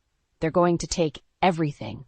Richard's voice, panicked and broken, echoed through the phone. "Richard, I can't help you. You've made your choices," I replied, my voice steady despite the turmoil his words stirred. "You don't understand, Evelyn. I'm ruined. I've lost my job, my reputation. You can't just abandon me like this," he pleaded. "Abandon you? Richard, you abandoned me long ago, in every way that mattered. I'm sorry, but you have to face the consequences of your actions." Hanging up the phone, I felt a sense of finality wash over me. Richard's fate was no longer my burden to bear. My journey ahead was mine alone, paved with the lessons of the past and the promise of a future I would shape on my own terms. The final chapter of my marriage to Richard closed with a mix of relief and introspection. My newfound independence was both exhilarating and daunting. I had weathered the storm of a crumbling marriage, and now, standing amidst the ruins, I was ready to rebuild. My consulting business was thriving, a symbol of my resilience and capability. The freedom to make my own decisions, to steer my life on my own terms, was a heady feeling. Yet, amid this newfound success, Richard's shadow occasionally loomed. News of his complete downfall trickled down to me through mutual acquaintances. He had lost his job due to his gambling scandal, his reputation irreparably tarnished. The once respected public servant was now a pariah, shunned by those he had once considered allies. One evening, as I was preparing for a client meeting, my phone buzzed with an incoming call from Richard. With a deep breath, I answered, ready for whatever accusations or pleas he had this time. "Evelyn, please, I'm begging you. I have nothing left. Can't you see it in your heart to help me?" Richard's voice was a mix of desperation and self-pity. "Richard, I helped you for years. I supported you, even when you gave me nothing but pain in return. I can't be your savior anymore," I replied, my voice firm. "You're enjoying this, aren't you? Seeing me suffer. You've always been so cold, so heartless," he accused, his words laced with bitterness. I felt a twinge of anger at his accusation. "Heartless? After everything I endured with you? No, Richard, I'm not heartless. I'm just no longer willing to be a victim to your choices." There was silence on the other end, and then a soft, defeated sigh. "I never thought it would come to this," he murmured, more to himself than to me. The call ended, leaving me with a mix of emotions: pity, relief, and a sense of finality. Richard's downfall was of his own making, his karma for the years of neglect and emotional abuse.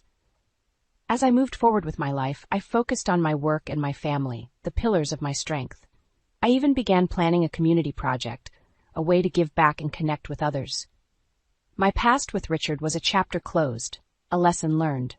The journey was not without its scars, but it was also filled with growth and self-discovery. I had emerged from the shadows of betrayal, stronger and more determined. My story was one of empowerment, of a woman who reclaimed her life from the clutches of a toxic marriage and in doing so found her true self. And so, as I sat at my desk looking out at the world that was once a daunting expanse, I realized it was now a canvas of possibilities.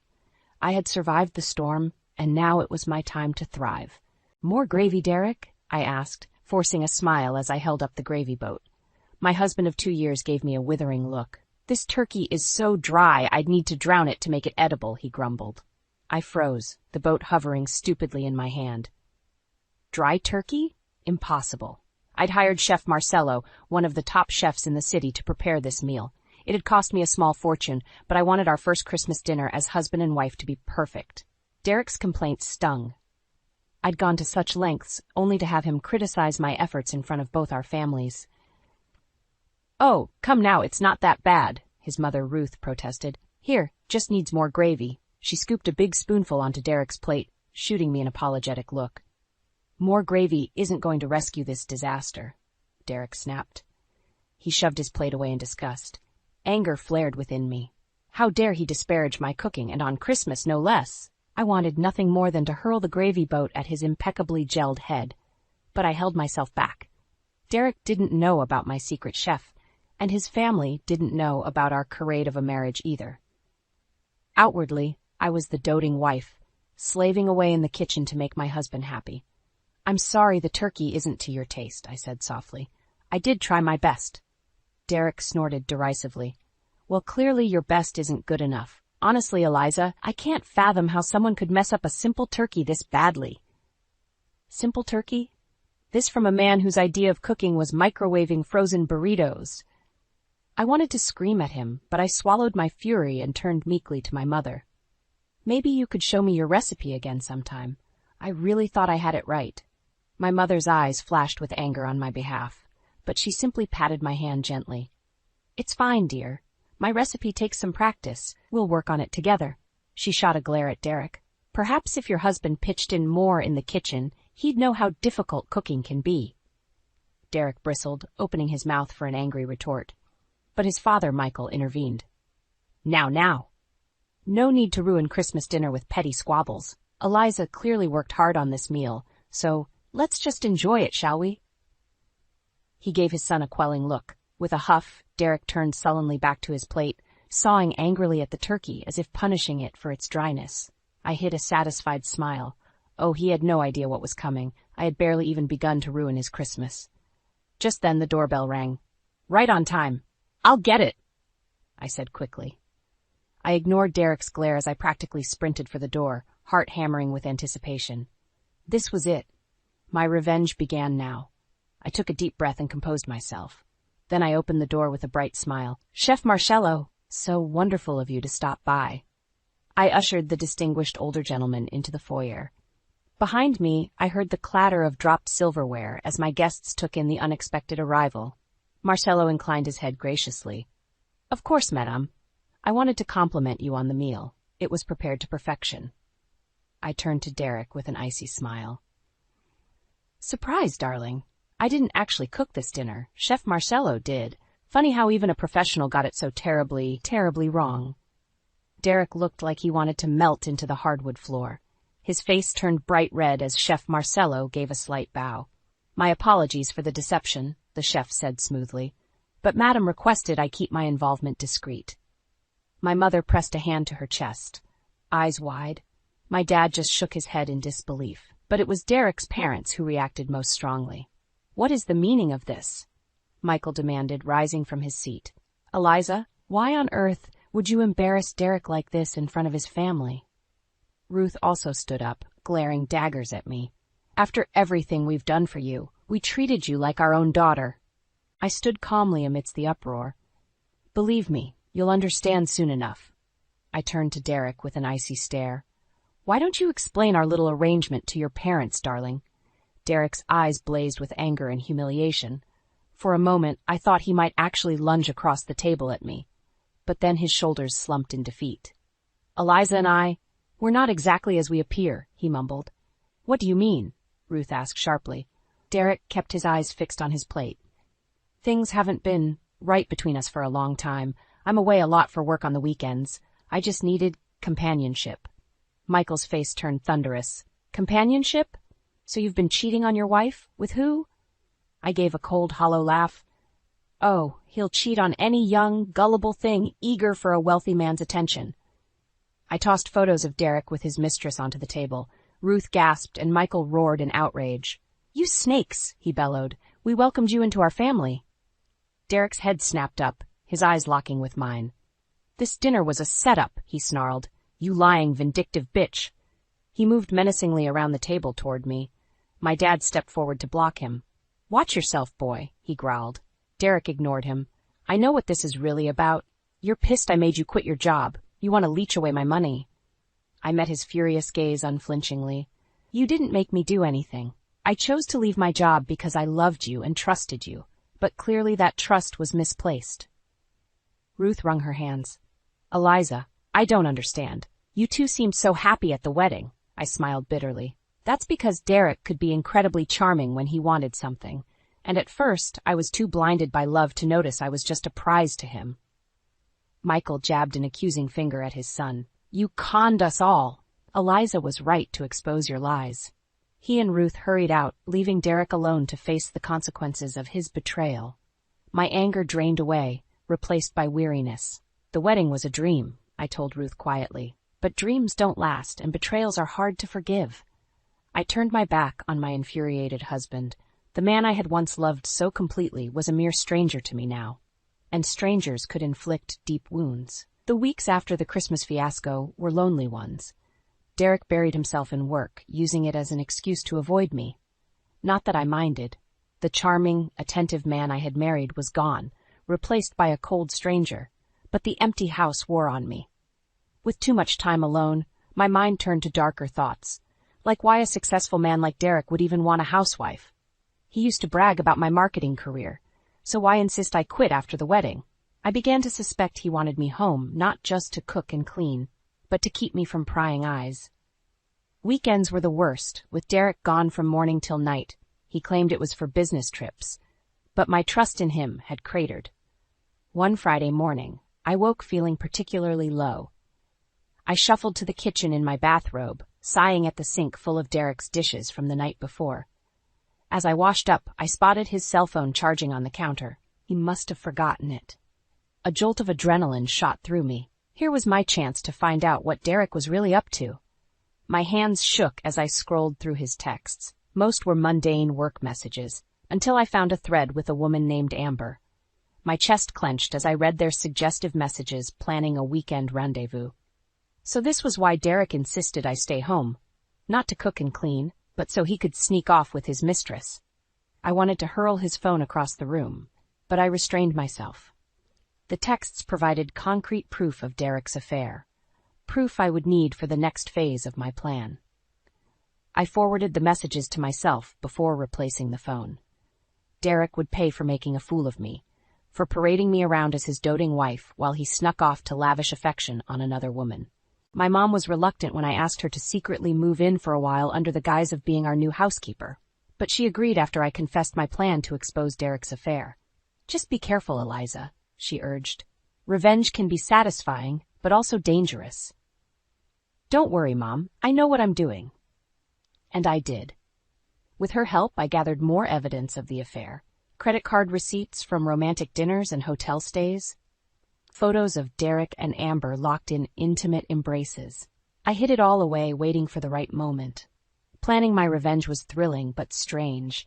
The man I was trying to destroy had been my whole world mere months ago, but that man had never really existed. So I hardened my heart and focused on vengeance. Derek didn't realize what was coming. He underestimated me from the start, the doting wife too blinded by love and trust to doubt him. But I was not that woman anymore. And at Christmas dinner, my deception would eclipse his. My exposure of Derek's affair would stun our families. But more importantly, it would free me from the prison of this toxic marriage. I touched the photo of Amber tucked away in my dresser. "You stole my happiness," I whispered to the image of her pretty, smiling face. "Now I'm taking back what's mine." Derek would learn you can't treat people like pawns without consequences. I had all I needed to bring his house of lies crashing down. Now all that remained was timing. I just had to bid my time through this charade of a marriage a little longer. Soon Derek would regret the day he ever betrayed me. More wine, ma'am? I smiled at my mother as she refilled my glass in the guise of our housekeeper, Anna. Thank you, Anna. It was a Friday night, and Derek would not be home. My mother and I were enjoying the opportunity to openly discuss our plans for the impending holiday dinner. So I'll confront him first, and then you come in as the chef? I confirmed. Mom nodded. It's less predictable that way. Derek won't know what hit him. I smiled victoriously. Exactly. He's gotten away with this for too long. It's time for a dose of karma. I retrieved the manila envelope I had hidden away and started reviewing its contents. Hard evidence of Derek's betrayal, credit card receipts from restaurants and jewelry stores for his mistress, Amber, hotel charges for weekend stays, incriminating photos, and the pièce de résistance, printouts of Derek's suggestive text conversations with Amber. Mom peered over my shoulder and whistled. Wow, you've really done your homework here. Derek won't have a leg to stand on. I felt a surge of pride. Gathering this evidence had required meticulous planning and patience, but soon it would all pay off. I figured we need overwhelming proof, even if his family are reluctant to believe it at first, I explained. Seeing their precious son for who he really is won't be easy for them. Mom shook her head, her expression a mix of sadness and anger. I still can't believe Derek would do this. He seemed like such a nice young man. I sighed, thinking back to those idyllic early days with Derek, how charming and attentive he'd been. I think that was just an act. The real Derek, the one who insisted I quit my job and stay home, is controlling and dishonest. An act to hide his true nature. I had fallen for it completely, but not anymore. Well, after Christmas he won't be deceiving anyone else, Mom said firmly. We clinked glasses in anticipation of Derek's comeuppance. I savored the prospect of finally making him pay. Oh, and I have one more surprise in store, I said with a wink. I invited Amber to the dinner. She thinks she'll be meeting Derek's parents. Won't she be shocked to see me instead? Mom gasped delightedly. Eliza, that's absolutely diabolical. I love it. I grinned, feeling energized and empowered. For too long I had played the role of dutiful, naive wife. No more. Derek didn't realize it yet, but everything was about to change. Don't worry, I was careful about how I contacted her, I assured Mom. Derek won't suspect a thing. Soon I would take back my independence, exposing Derek's web of lies to our families in the process. He had hurt me deeply, but he had also awakened a vindictive side I didn't know I possessed. After Christmas, Derek's picture-perfect life would be shattered, and I would finally be free. Christmas morning dawned crisp and clear. I should have been full of warm cheer for the holiday. Instead, my heart hammered with anticipation for the dinner ahead. In the kitchen, Mom and I prepared the meal, ensuring everything was perfect. Well, perfect except for Derek's dry turkey. We giggled conspiratorially as we deliberately ruined it. This will really send him into a rage when he thinks you made it, Mom said gleefully. She sobered quickly, though. You're sure you want to go through with this, Eliza?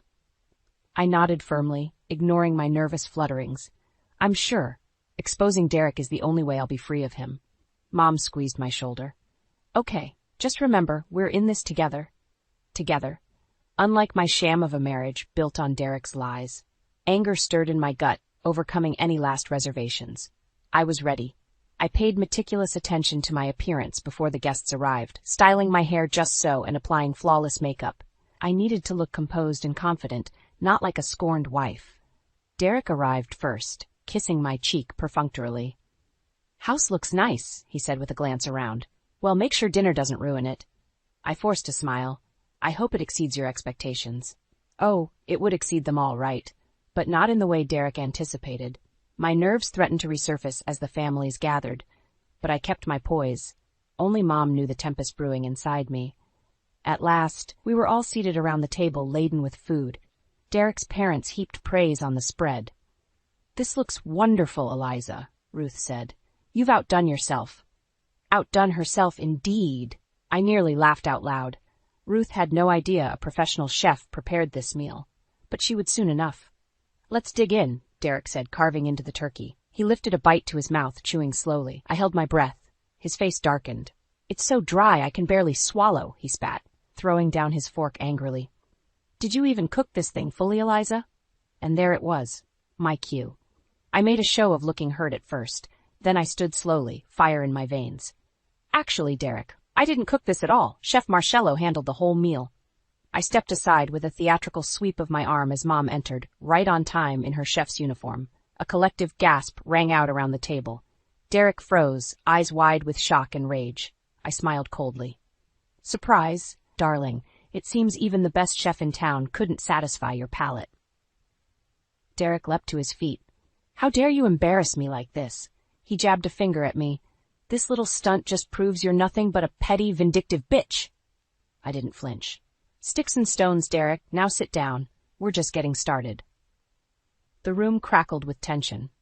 Derek's parents looked bewildered and alarmed. My father sat ramrod straight, ready to intervene if needed. This was it. My moment had arrived. Derek glared at me, fists clenched.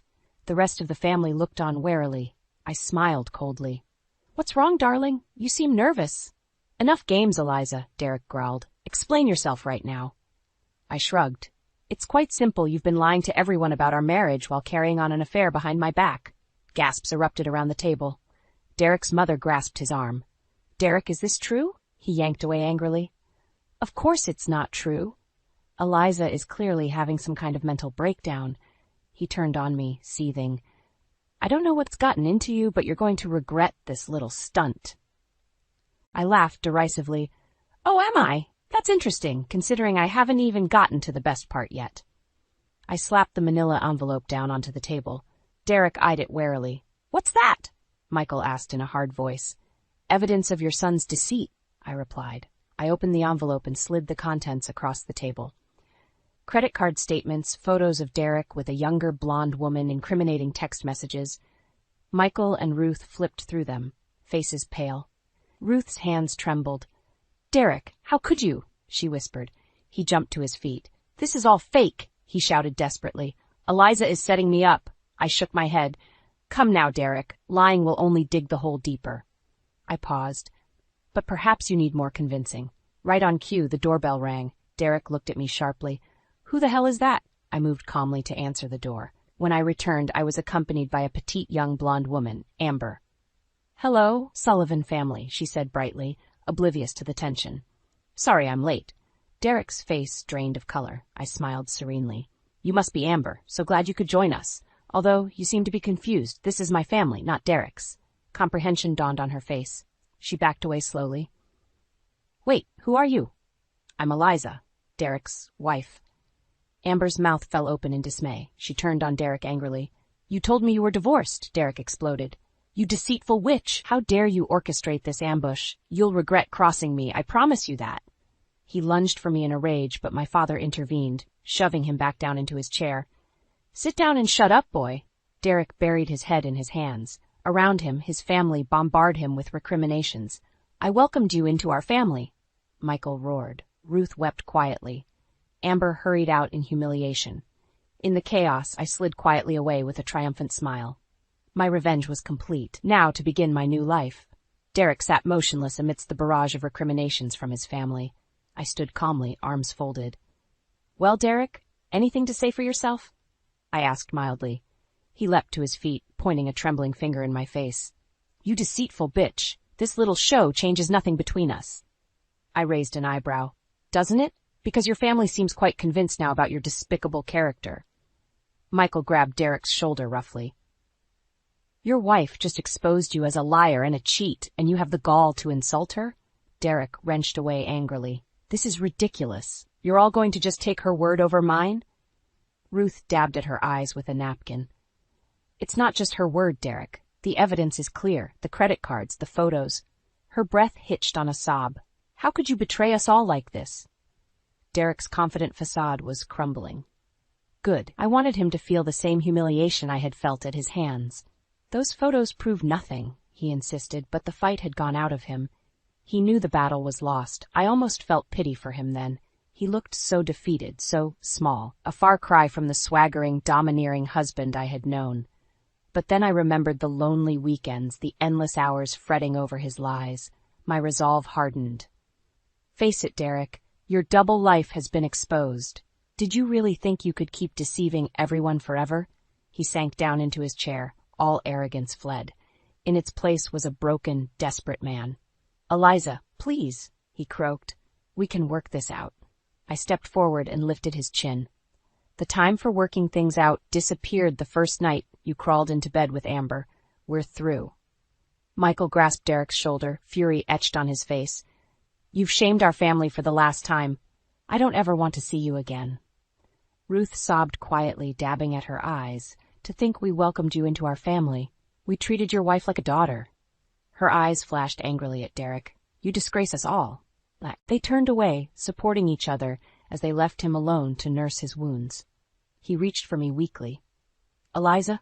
I pulled away, skin crawling at his touch. "We have nothing more to say. I'll be filing for divorce immediately." He crumpled, head in hands. I walked away without looking back. The man I had loved was gone, if he ever even existed. All that remained was a pathetically broken shell. I stepped outside into the bracing air. The cold chilled my tear-streaked cheeks, but I breathed deeply. I was finally free. In the icy air outside, I gulped lungfuls of breath, exhilarated by my victory. Inside, Derek remained trapped in the wreckage of his ruined life. I had gambled everything on this confrontation, unsure if I could really topple the pillar of lies supporting my marriage. But Derek's web of deceit lay in tatters. The revealing of his double life was my emancipation. I left Derek to wallow in self-pity and slipped back inside. In the dining room, Amber sat crumpled against the wall, sobbing into her hands. She flinched when she saw me. "I'm sorry," she choked out. "I didn't know he was married." Looking at her tear-stained face, my anger evaporated. She was just another of Derek's victims, foolish perhaps, but undeserving of this humiliation. I squeezed her hand gently.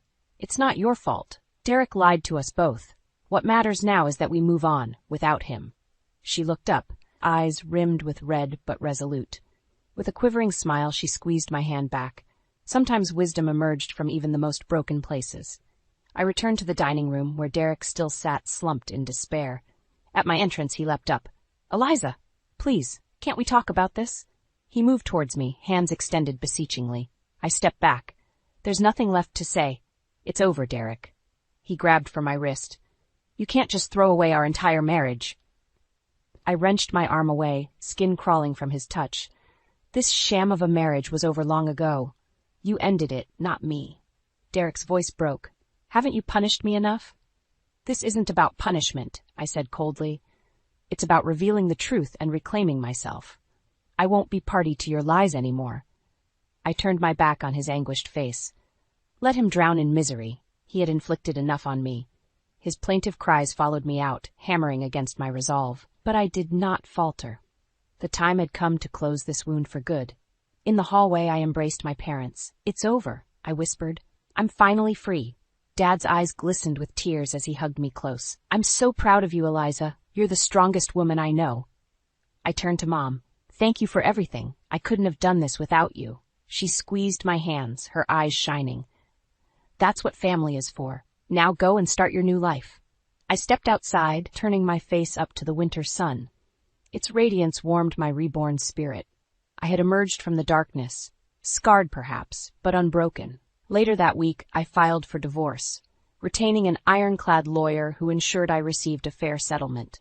Derek fought at first but eventually surrendered, too drained to prolong the battle. With my new independence secured, I reclaimed my job at the marketing firm, rising higher than ever before. Derek faded into the past, too, a cautionary tale left behind.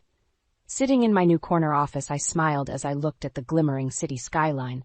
The future stretched before me, full of possibility. I had taken back my life, and this time I was building it on my own terms.